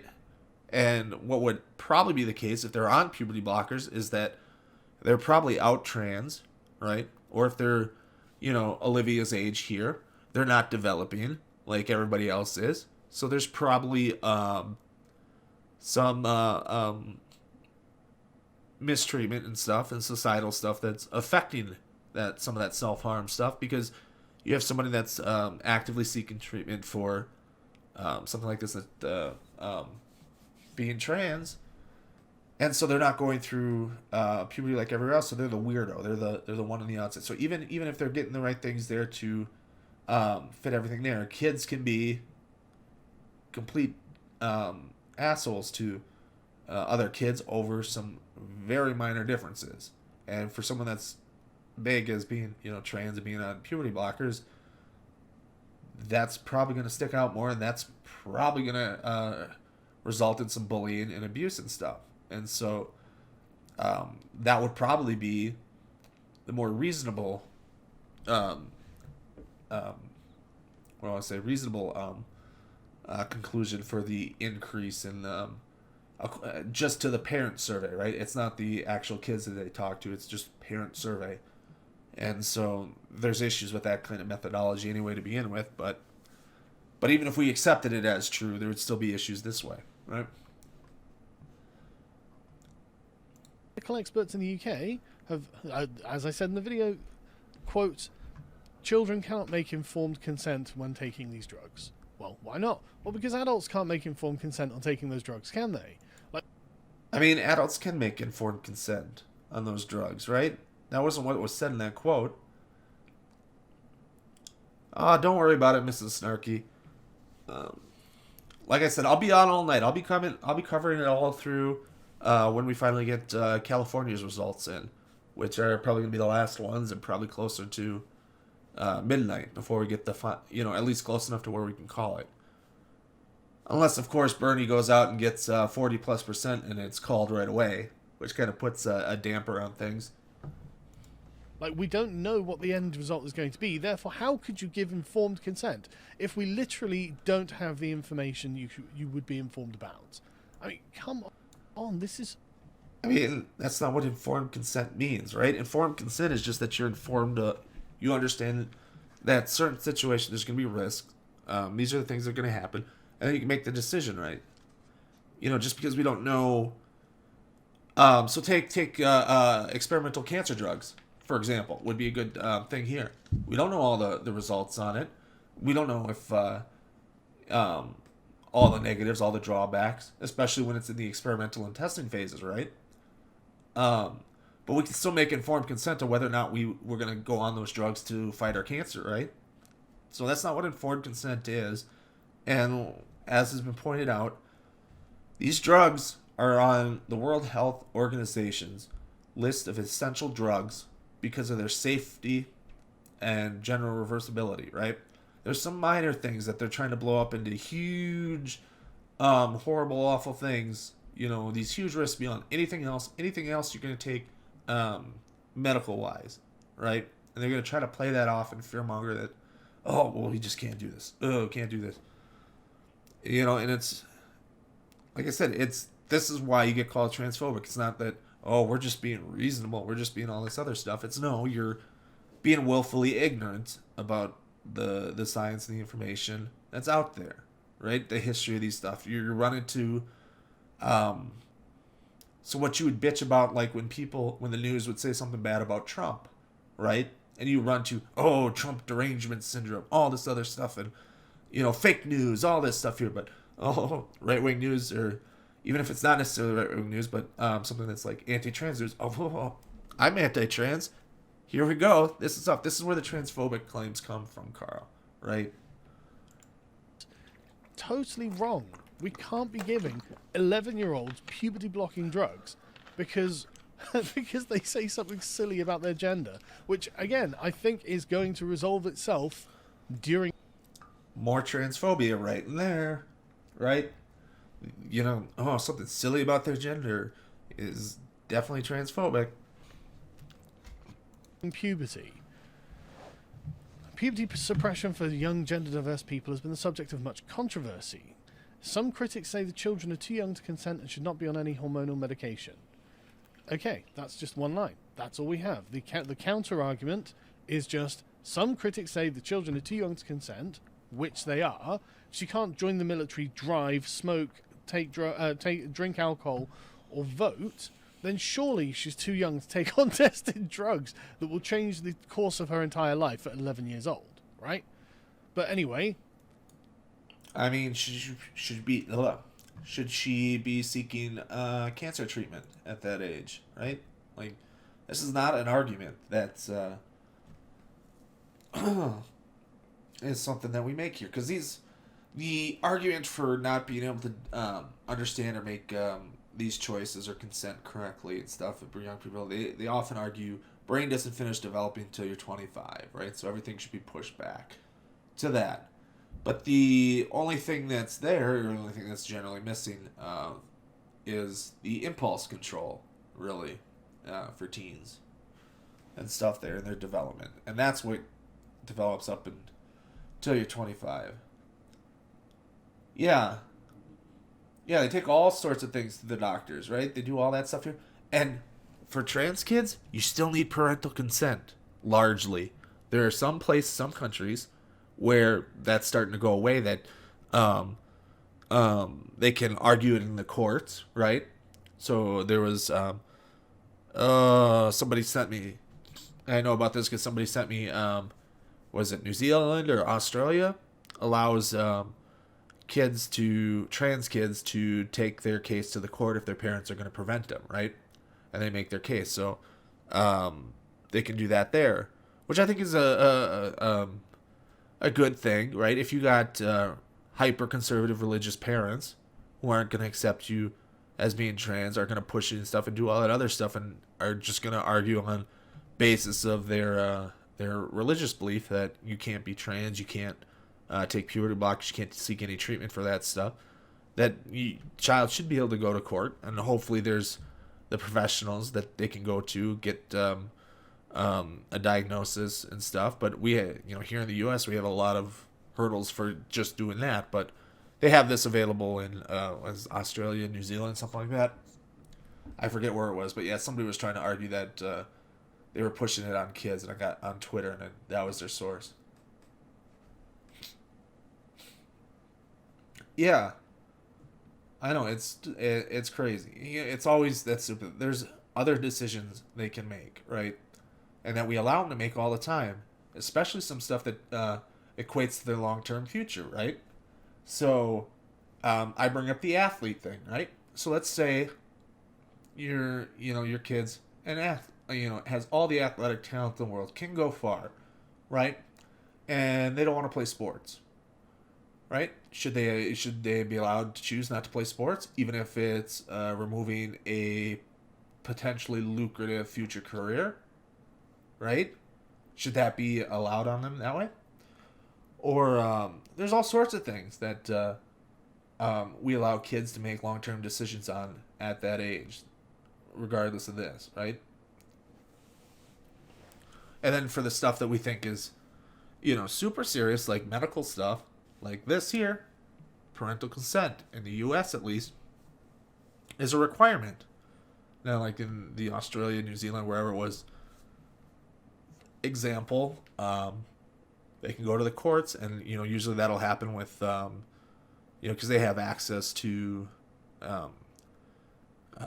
medical resources and care and stuff that we don't have here in the U.S. given our healthcare structure, that they can go in, see a professional, and then if the professionals think they can argue on their behalf in the courts, right, and do that stuff then, when they run into that roadblock. That's it, just too young to consent and should not be on any hormonal medication. They don't say that the medication's untested, that we don't know what the consequences are, that the consequences we are aware of are bad mental health, actually they do go on to mention osteoporosis. No, we don't have bad mental health. So this is him citing the one thing that was a parent survey that said after going on puberty blockers that some percentage of parents, I don't even think the thing that the article he was reading that cited from said it was there, but that there was an increase of negative thoughts towards self-harm and other stuff that we were just mentioning before. And that's what he's talking about. Oh, bad mental health going on puberty blockers. It's like, no, that's not. And even if the parents were reporting it accurately, which is one of the problems with the methodology, and one of the problems with those that want to try to push the rapid onset gender dysphoria nonsense, which is just awful methodology they used to do it to come up with it, but it's now being used by the anti-trans movement to push these anti-trans narratives. But even if the parents were accurately reporting that 100%, it doesn't mean that it's because they went on puberty blockers, right? Yeah. Yeah, it isn't, right? Yeah, it's not, like I said, it's the mix of all this stuff and misinformation. So it's good that we have people that are willing to combat that, and we should get more. Oh, it is, right? Like, I mean, I didn't even need to be trans to be suicidal as a teen. right? It's, although I was, by the time then, by the time I hit high school and stuff, and, being an athlete and stuff, so when you're in the weight room all the time and you're, Billy Badass walking around, and bullying kind of stops at that point. But there was a point, middle school, where I was close. There was one day I broke down to the point where I had enough and I was about ready to do it. Luckily, I got talked out of it, and I've never been close to it again. But, I mean, yeah, it is rough. Oh, yeah, I imagine. Yeah. Fucking puberty is not a fun thing to go through, even as a cis person. Right? It is the awkward, uncomfortable, all these changes are just there. Even as someone who's cis, yeah, it's just not something fun to go through. So, but that's the one side effect, bone density. There are other side effects. There are increased levels of cancer, things like this. It's really not something that we should be giving to children, I would say, but it doesn't matter what I think, right? Because according to Olivia's psychiatrist, the important clinical specialist on hormone blockers and the consequences of these drugs, a psychiatrist, Georgie Swift, all medication has side effects and risks. Oh, well, if just all medication has side effects, then all medication is valid. Yeah, I'm not familiar with the cancer thing. I've heard it argued with hormones, which aren't the same thing as puberty blockers. I'd have to go back and read the research on it and what just the thing. But there's plenty of other things we do in regular life, just everyday things that increase the rate of cancer. So just say, oh, well, yeah, increased rate of cancer, can't do anything of that at all. Like, there's a whole host of things that studies have linked to increased rates of cancer that are perfectly normal, like Sargon would have no problem with people doing it. Right? There's, I'm pretty sure there's been studies that said, like, beer, I imagine Carl goes to the pub, plenty. There's studies that link that to an increased rate of cancer if you drink, too much beer. And yet there's no big stop to say, oh, you can't drink beer at all. Can't do any of that. Now, he'll argue that you can't do it as kids, but yeah, you can. That's one thing they're aware of, and that's one thing you can treat with. And, if you get osteoporosis, it's not the worst thing in the world to deal with, right? Compared to not being able to go through or going through puberty as the gender you're born assigned at birth, and having to pay all that, in our cases here, $10,000+ and then some to get the medical transition when you're an adult, right? So there's stuff here, but yeah. Medications has side effects and risks, right? And this is how you make the informed decisions, right? You make these decisions on things. But like osteoporosis, like if that's the worst thing from puberty blockers, it's not the worst thing in the world. It's not a big thing. Hell, it's something that a lot of women go through, just as is, that develop normally and go through puberty and all that stuff, that deal with osteoporosis all the time. So it's like, oh, you're gonna get more osteoporosis. It's like, if that's your concern in terms of like a health risk, it's not. I don't know. It's just weird what they're gonna take as something. I don't want to say mundane, but something like osteoporosis is the worst thing for it, and so you're gonna get osteoporosis, kid, can't go on puberty blockers. It's just ridiculous. It's all as good as the next bit. So, this paracetamol might give you a dry mouth or something. These puberty-blocking drugs might give you cancer. All medication has a side effect. I mean, the cancer thing, I don't know about it, because these drugs are used to, these puberty blockers, and now that I think of it, I don't think there's any connection to puberty blockers and cancers. He's taken hormones and bringing it to puberty blockers, because puberty blockers were okayed, and I said this before, and I don't know why I didn't think of it then, but puberty blockers were designed to treat cancer. Breast cancer, prostate cancer, cancer where hormones and stuff was there. So the increased cancer rate is the hormones, right? but that might get some increased cancer rate. But it's not the puberty blockers. So he's wrong about this, like dead wrong, and bringing cancer up. Therefore, just take it. The pediatricians who describe the I can't pronounce that, do monitor and we're aware if it becomes more of an issue for a particularly young person. So there are some concerns about a young person staying on puberty suppression for a long period of time. Just some concerns. So this is talking about precocious puberty. I can guarantee you that, right? So if you're on puberty blockers for a significant long period of time, right, it's possible that fertility. Yep, tested yearly for bone density, yeah. Yeah, but so you can test it and then you can treat it too while you're going through. You get the other supplements and other things, right? It's like some of the arguments against, say, a vegan diet, even though I'm not a vegan, but, oh, well, you're going to have to take certain vitamins or certain other extra things with it to go vegan. And now I know not everybody can afford to do it. Not everybody has access to all that stuff, and so that'd be a reason not to go vegan. But yeah. But yeah, this thing is talking about precocious puberty. If you hit puberty at 8 or 9, right, and you have to be on these, you're gonna have to make a decision soon. Sooner than say 16 if you're hitting puberty at the typical age, right, into whether you're gonna go on HRT or anything like that, right. So you might have to decide that a little sooner, right. But this is what it is, right. So the concerns for staying in on long term, you might compromise fertility and stuff like that. Something that's not an issue for like the regular times that you put on it. A couple of years, 2-3 years.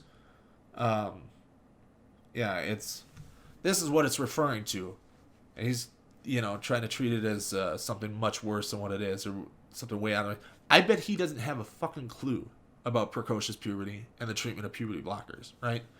He's probably that fucking clueless that he's not picking up that that's what they're talking about. Some concerns.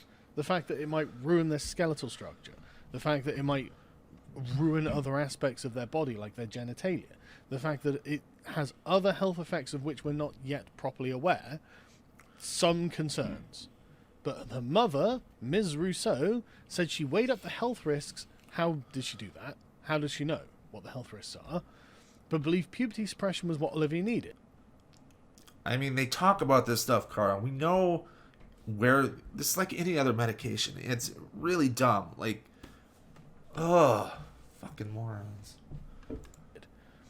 And this little clip of the video, I mean, I don't want to be cynical, but it really felt like she was fake crying, because she's saying that it's if she'll lose her child if she doesn't give her puberty blockers at 11 years old. It's like, well, I'm sorry, everyone loses their child. Their children become adults.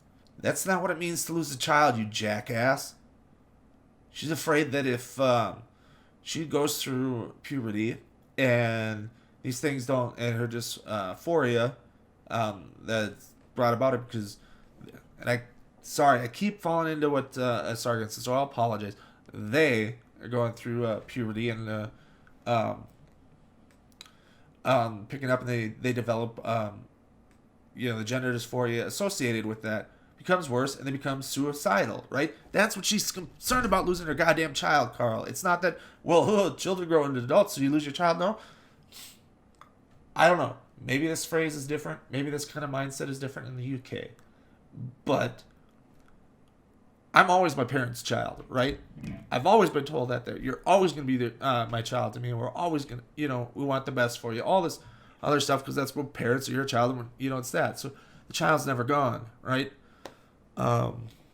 Especially a lot of things with mothers and stuff and doing all that. Like, oh my God, like, I thought my parents were ready for me to get out of the house to go to college, and holy hell, the day they dropped me off, my mom broke down, like, unbelievably, because her child was all growing up and doing all that stuff and other things, and it was really weird. I'd never seen her quite like that with there, yeah.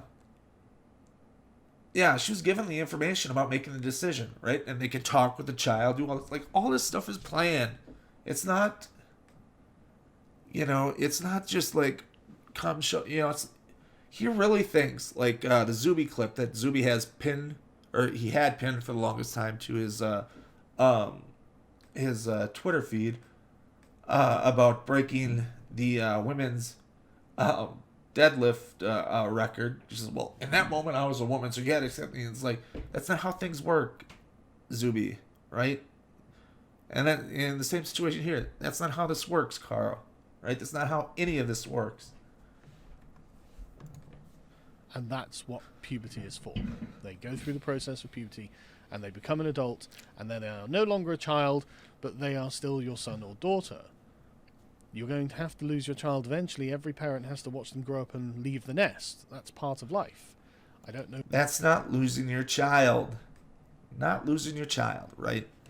Yes, it's hard to see them grow up and go out on their own, right? Like I just mentioned my mother when I went to college, right? So it's, oh.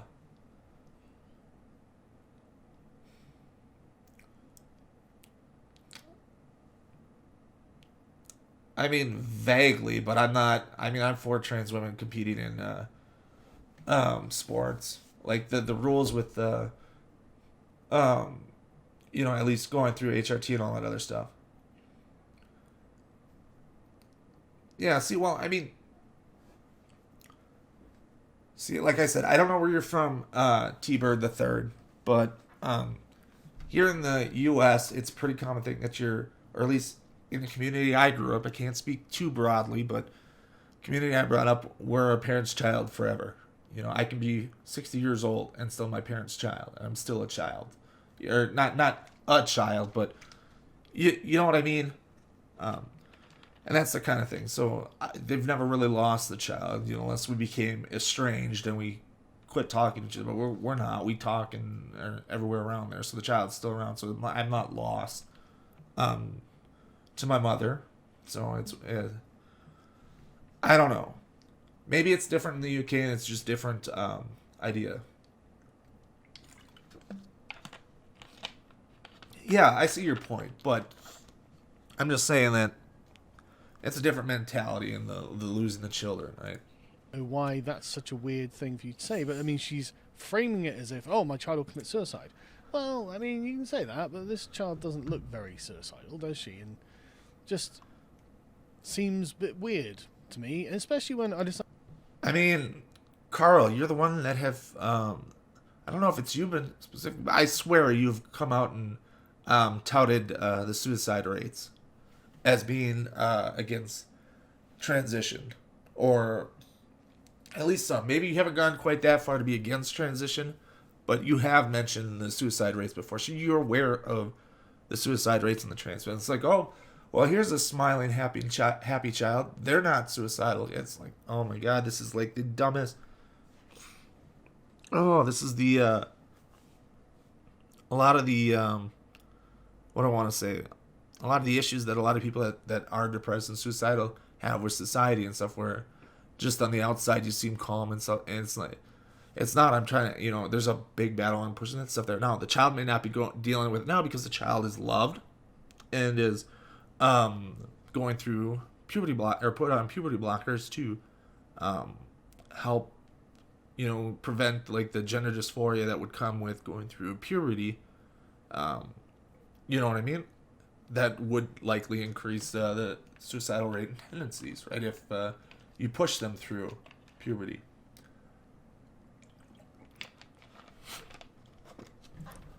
Decided to look into who Jane Russo is.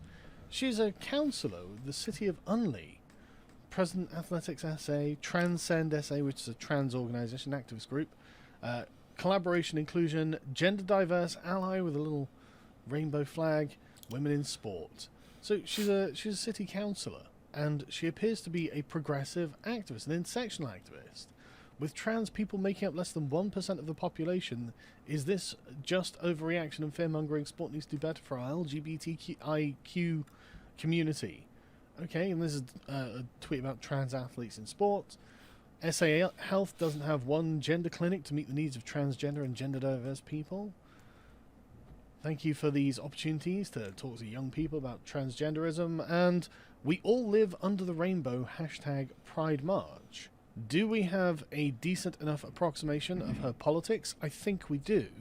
I think we know exactly what her politics are. And now, her saying, well, actually, I'm non-binary, which means I have no gender, I'm just me, suddenly it becomes very apparent where this kid learned about all this, doesn't it? Where did she get these ideas from? I mean, no, it doesn't, right? So you're just going after. Oh, so that's the mother. I mean, so she's aware of the gender stuff and has that stuff there. Yeah. Yeah, it's really bad.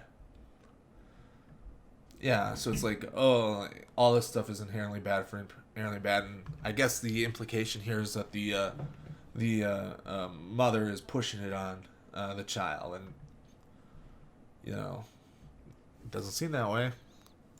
Well, I mean, the first port of call would, I guess, be her social justice warrior mother, who appears to believe in all of this stuff.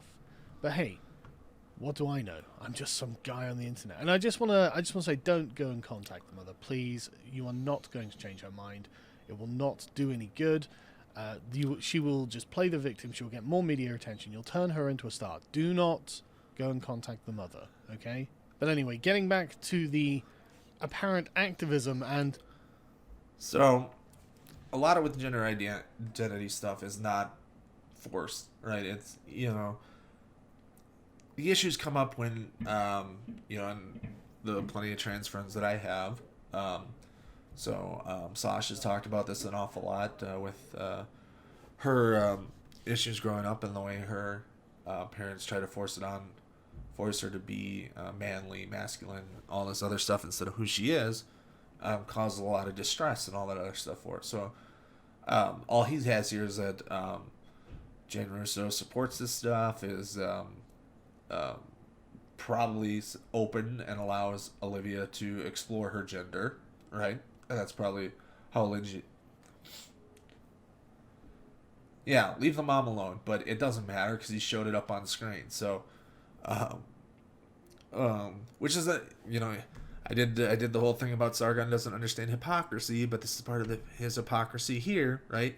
He'll go. He had no problem running after Bernie Sanders over some incidents that Sanders supporters have done, right? But he does, this is him.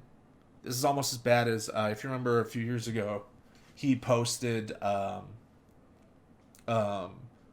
He was out shopping, saw somebody working at a particular store with something feminism on her shirt, posted it, shared the location where she was on his Twitter feed, and made a point about it, something there, and that woman got a shit ton of harassment. So even if he tells his fans not to, just by putting it up there, he's sending his fans after her. Right? So, but it shows his hypocrisy. He'll jump on others for it. So here it's out of his control because he's told his fans to leave her alone. Right? Even though Bernie has said, hey, don't be the shitheads online to people. Right?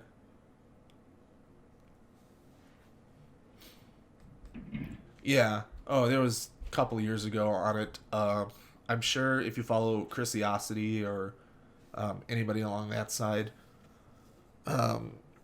related to her, she probably has a video on this whole Sargon situation. Christy probably has one on it because Christy does an awful lot of Sargon stuff, or did a couple of years ago. Was basically her entire channel. I shouldn't be talking. I've done way more Sargon stuff than I thought I'd be doing here, but it's one of the easy ones to go through because he shits out a bunch of content like the Quartering does, right, on a daily for doing these streams. Heartfelt, emotional testimony of her mother here. Olivia is under the care of two specialists at the Women and Children's Hospital in Adelaide, Dr. Swift and pediatric endocrinologist Gemma Anderson. But these are not words I say often, okay? Dr. Anderson said the medical impacts of puberty blockers were generally reversible and only prescribed after a very long and considered process with extensive and in-depth psychiatric evaluation for both Olivia and her family. Oh, really? That's something I find hard to believe because, Well, you find it hard to believe because you don't want to believe it, Carl, right? You want to push your own biases and all this other stuff. But, yeah, this is how the process works. This is just you wanting to fearmonger. Yeah, I probably won't take... Yeah. Oh, it's a lot of stuff and lore to dig up on. A, do we know that they're generally reversible? No, we we don't. That was an... Yes, we do. We use them in cis children all the time. Have gone back, nearly half a century now using them. From test until they were approved in the mid-'80s. Right? Another thing that the study of studies regarding this had established. We don't know what the long-term effects of giving children puberty. You didn't cite the studies of studies. This came from Transgender Trend, the blog, the anti-trans blog. Oh yeah, there's a lot of shit going on with the Mormon stuff. I just bring it up for anybody else who catches this, or if I do this video, this has been an awful long one. I've been on for like 2.5 hours. This is going to be my longest video loaded up to my channel if I make it one video. Puberty blockers are. This is the question about bone density that's so important.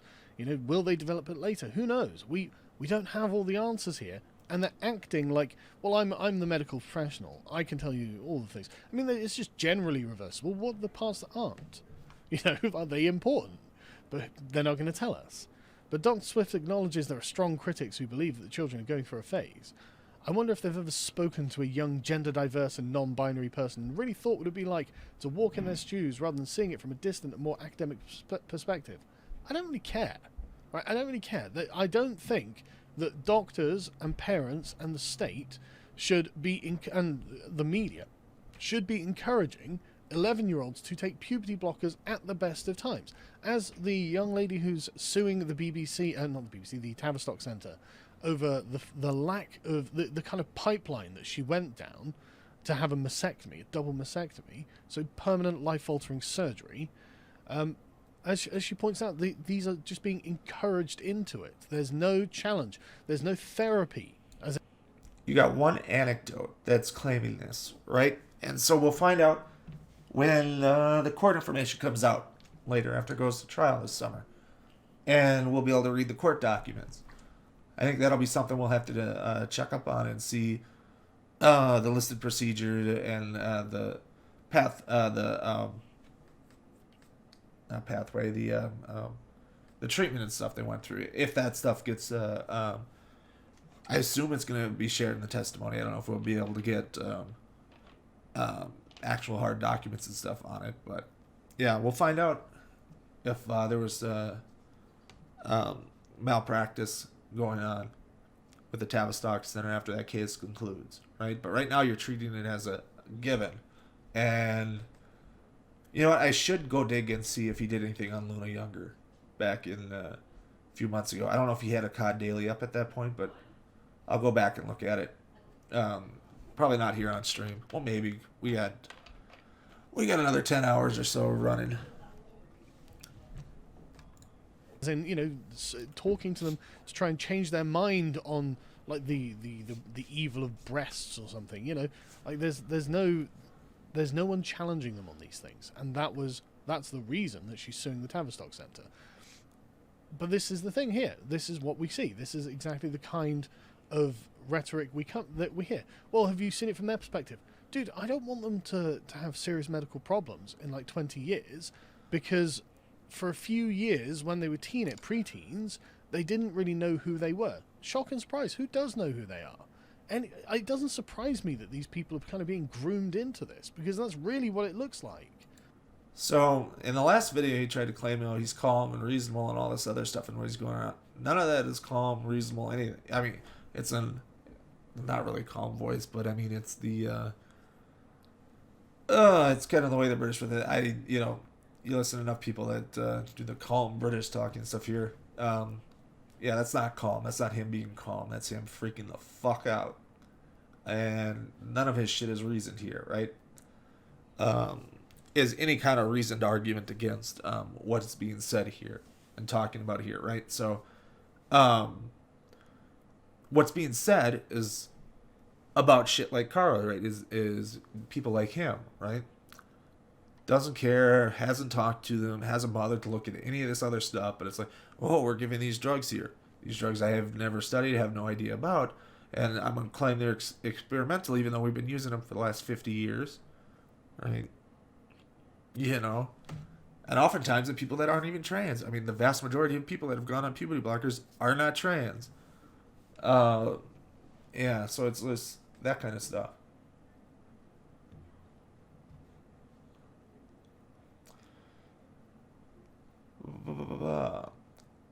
We're not. So you're gonna have to expound on your question here. Um, Ash, you're gonna have to expound on what you're asking specifically. Like trans kids that go through all the hoops and everything there that are currently in place, medical professionals and stuff. When they hit puberty, they should be allowed to go on puberty blockers to put a pause on puberty development so they're old enough to make a more informed decision, right? And usually the current standard is 16, although they're 14, 15 is possible too in some situations. But even then, even at 16, they still also, like in the U.S. at least, need parental consent. But there's two medical professionals that have to diagnose it, right? And the diagnosis requires, I think it's a year, if I remember correctly, it's at least a year of showing gender dysphoria before you're ever diagnosed with it. And if you're a younger child, like the Luna Younger case, the only recommended treatment at the time is social transition, right? So, you take the name Luna, she, her pronouns. You walk. She's allowed to wear, dress how she wants. How she views herself as a girl. So if that's dresses and stuff, that's all allowed. And so you will wait a few years, a year or two. And in the Luna Younger case, she was 7, and so they were going to wait until 8 or 9 for a follow-up to see if her gender dysphoria persisted, right? And at that point, they would start talking about, yep, well, go have fun in Bear Stream, Tria. I'll be here all night, so come on back whenever it is.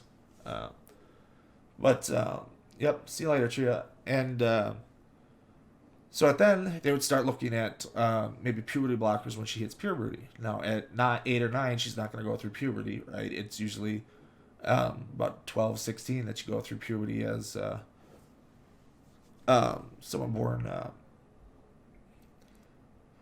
in a Luna situation. So, yeah, she wouldn't be going on them then, but it would be the gender dysphoria continues to persist in her case, right? So if it persists, and you have her from, I think, 5, I think she was diagnosed. 5 or 6 she was diagnosed. And so by the time you'd get to puberty, you're talking about a decade before you ever go on any kind of medical treatment, where she would have been socially transitioned. And now at any point, if she desists and comes out and says, no, I'm a boy, the puberty blocker stuff's come off the table. But yeah, there's years on this before it was here. So there's another streamer, Lext, who's a trans man on here, said it was like 4 years or something like that before any of the stuff related with his transition was going down. So there's informed consent between the parents and all that other stuff. Yeah, it's fine when you go to the professionals and stuff and make sure there's stuff there, and and that's what they do. But Carl here is presenting a conspiracy theory because he doesn't know jack shit about jack shit, and he just wants to push his biases on stuff. Miss Rousseau said she was appalled at accusations parents and doctors were committing child abuse by supporting medical intervention for gender-diverse children. If I was to disregard Olivia's thoughts and how Olivia was feeling, I'd lose my child, because the reality is, I could have no child if I didn't respond to what I was hearing from my child. The need to go onto puberty blockers is actually saving Olivia's life, because Olivia can be what Olivia wants to be. That's such bad logic, to be honest. I have to give my child untested drugs. Again, they've been tested half a century. And we've had these, right? And a vast majority of them are not trans, like Olivia is, right? Vast majority are cis kids who just have precocious puberty, right? So instead of puberty starting You know, in my case, I'm a guy. It usually starts about 11 or 12. This is about the early age and runs about 16, typically. If I was going through puberty at 8, I would have been put on puberty blockers. And I'm cis. I'm a guy. And so it's never been anything like that. So I'd go on it until I hit 12, 11, 12, taken off, and then proceed to go through puberty as normal, right? And that's the vast majority of people that have ever been put on puberty block, or vast majority of kids that have ever been put on puberty blockers, right? There's plenty of adults that go on puberty blockers to treat cancers that they think are that progress related to testosterone and estrogen and stuff. So like breast cancer, and testicular cancer. You'll go on puberty blockers as a way to slow the cancer's growth and stuff. Well, that's the other treatment that these are used for. There's others, but I mean those are the big ones.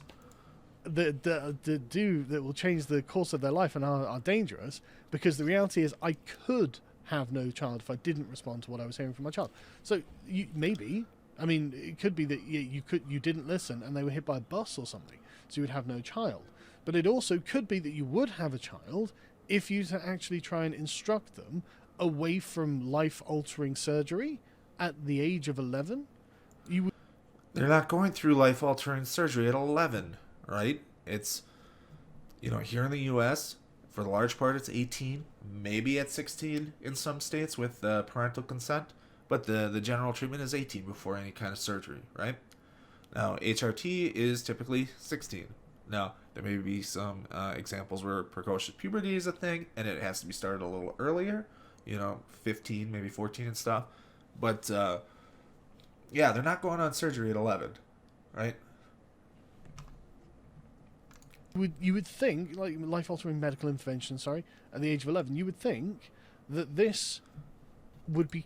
Puberty blockers are reversible, right? So if Olivia decides in a couple of years, at 13, 14, that, no, it turns around and says, I'm not non-binary, I'm a girl, I'm a woman, they'll take her off, and she'll develop puberty just as normal, right? So it's not a big thing to go on puberty blockers, right? Called out by someone, this kind of reasoning, it's terrible reasoning, and then this Olivia can be what Olivia wants to be. Not really. People actually are. I mean, I'm 5'9". I can't be a basketball player. No matter what I want, there's never going to be a world, a dimension in which I become a basketball player, because I am just not tall enough. And that's not something that can be changed. It's an inherent part of my person. But anyway, Dr. Swift said not allowing someone to have medical intervention could result in significant mental health problems. When young gender-diverse people get support from family and friends and education, they do so much better in terms of mental health. Yeah, but support doesn't mean taking puberty blockers. Support could just be love and affection and care. Or it could be going... Yeah. I mean, I know that's a joke. In the story, though, I haven't read the actual story. I've just seen the adaptations, but pretty sure it's just that he never wanted to grow up, kind of thing. Like he was stuck in the childlike state. I'm pretty sure that's the actual reason. But yeah, I get the joke. Going to therapy and things like this, but this is they go the to thing, isn't it? I mean, it looks like they're in therapy right now, right? And therapy is suggesting, or their diagnosis after therapy is that Olivia is trans, right? Now, Olivia is non-binary, so it's not something where down the road Olivia would go on testosterone to complete the transition that way. But yeah, they're in therapy as a family, right? It's happening, and these are kind of the things that you have to go through to get to the point of going on puberty blockers, right? It's not that you can just walk up. This is psychiatrist Georgie Swift on the right. That's exactly like what you'd expect, doesn't she? Come on, just be honest. And you've got the two. Yeah, and that's that's I don't know, kind of how you form these conspiracy theories and stuff. But yeah, Middle-class progressive parents, the mother who totally believes in all this nonsense, and then the kid just looking down, crossed arms. I don't really know what's going on, but all of the adults are giving me approval. Whoa, that's a lot to read into that situation there, right? It's just an awkward photo that was taken during the whole discussion, right? It's nothing. Like, I mean, father looks really fucking awkward in that in the photo as well. It's not that he's I'm surprised he didn't go over and say that the father is uncomfortable with all this, right? With how awkward he looks in the photo. And I guess I believe in all of this because they say I do. I mean, no, that's a lot to read into it. And a lot of someone's going to argue about bad logic and bad reasoning and stuff, Sargon. You can't go around and 30 seconds later and engage in by far worse logic and reasoning. The number of suicide attempts are less, their deliberate self-harm is less, and their general well-being is improved. Well, that's true when they get support, but when they start taking these drugs and going through these therapies, the other studies showed that they actually increase the number of suicidal thoughts they have, and No, the other study it wasn't a study. He's citing a blog that's citing some studies, and these are the parent surveys, right? Not the child, and nothing compared stuff there. So it's all parent surveys. So this is one of the big concerns with, say, the methodology of the rapid onset gender dysphoria study that people like Sargon are arguing is good stuff, and is being suppressed by the evil SJWs and stuff. And so, it's not the best thing to work here, but it also, just because the increase of suicide thoughts after puberty blockers isn't necessarily because they're on puberty blockers, like the medicine that's doing it to them, right? And so this would be, it could very well be, hey, they're on the puberty blockers, and so while everybody else around them is going through puberty, they notice, hey, so-and-so's not going through puberty, and kids being assholes bully, right? And if they admit that they're trans and they're on puberty blockers to transition and stuff, that's still alien and weird to the kids, and kids being assholes look at the alien and weird things that aren't what they consider normal, and they pick on them, right? They bully and all that stuff. So you're trying to, whereas the other things that actually deal with the patients and the stuff that they're citing here, that deals with the patients instead of just parent surveys and stuff, says that it does improve all these things, right? Being able to transition and not go through regular puberty and stuff, right? So that's the difference between what's he's trying to argue against with the studies that are on his side. What will to self-harm and things like this. They counterbalance this story with the story of another young non-binary young lady who was assigned female at birth but does not identify as either male or female. So she's just a bit she's a bit of a tomboy, basically. But anyway, going back to Dr. Smith, she says, I assume she, I didn't check, I get asked quite a lot about why we're seeing so many more gender diverse and in particular non-binary people coming out now. I don't think it is a new identity or new type of being a person. I think non-binary people have existed as long as we have, but up until more recently there hasn't been the language for it. Yeah, sure you do. I'm sure that's exactly what you think, Dr. Swift. Olivia's father... I mean, we have evidence for this, right? Across cultures, right? Going earlier than this. So it's not... I don't think it's wrong to say that these are things that have been around, right?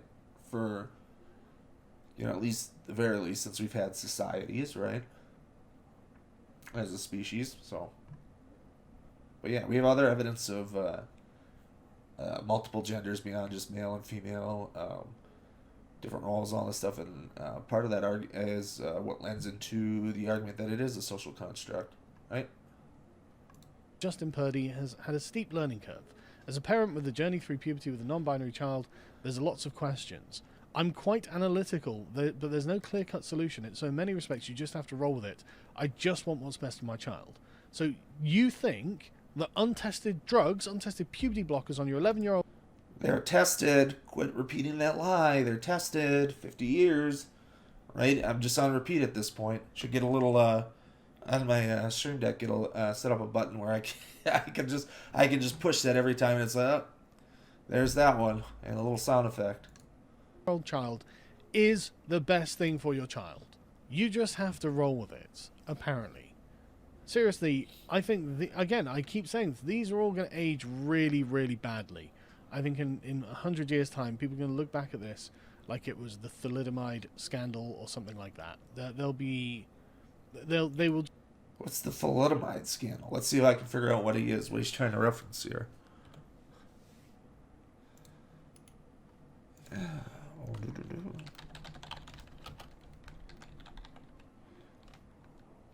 I have no idea how to spell that. I'm trying to thalidomide.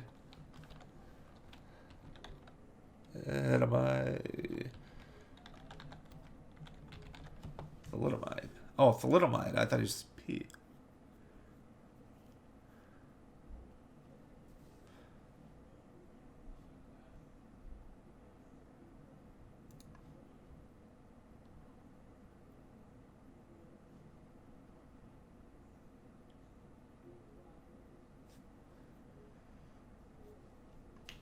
All right.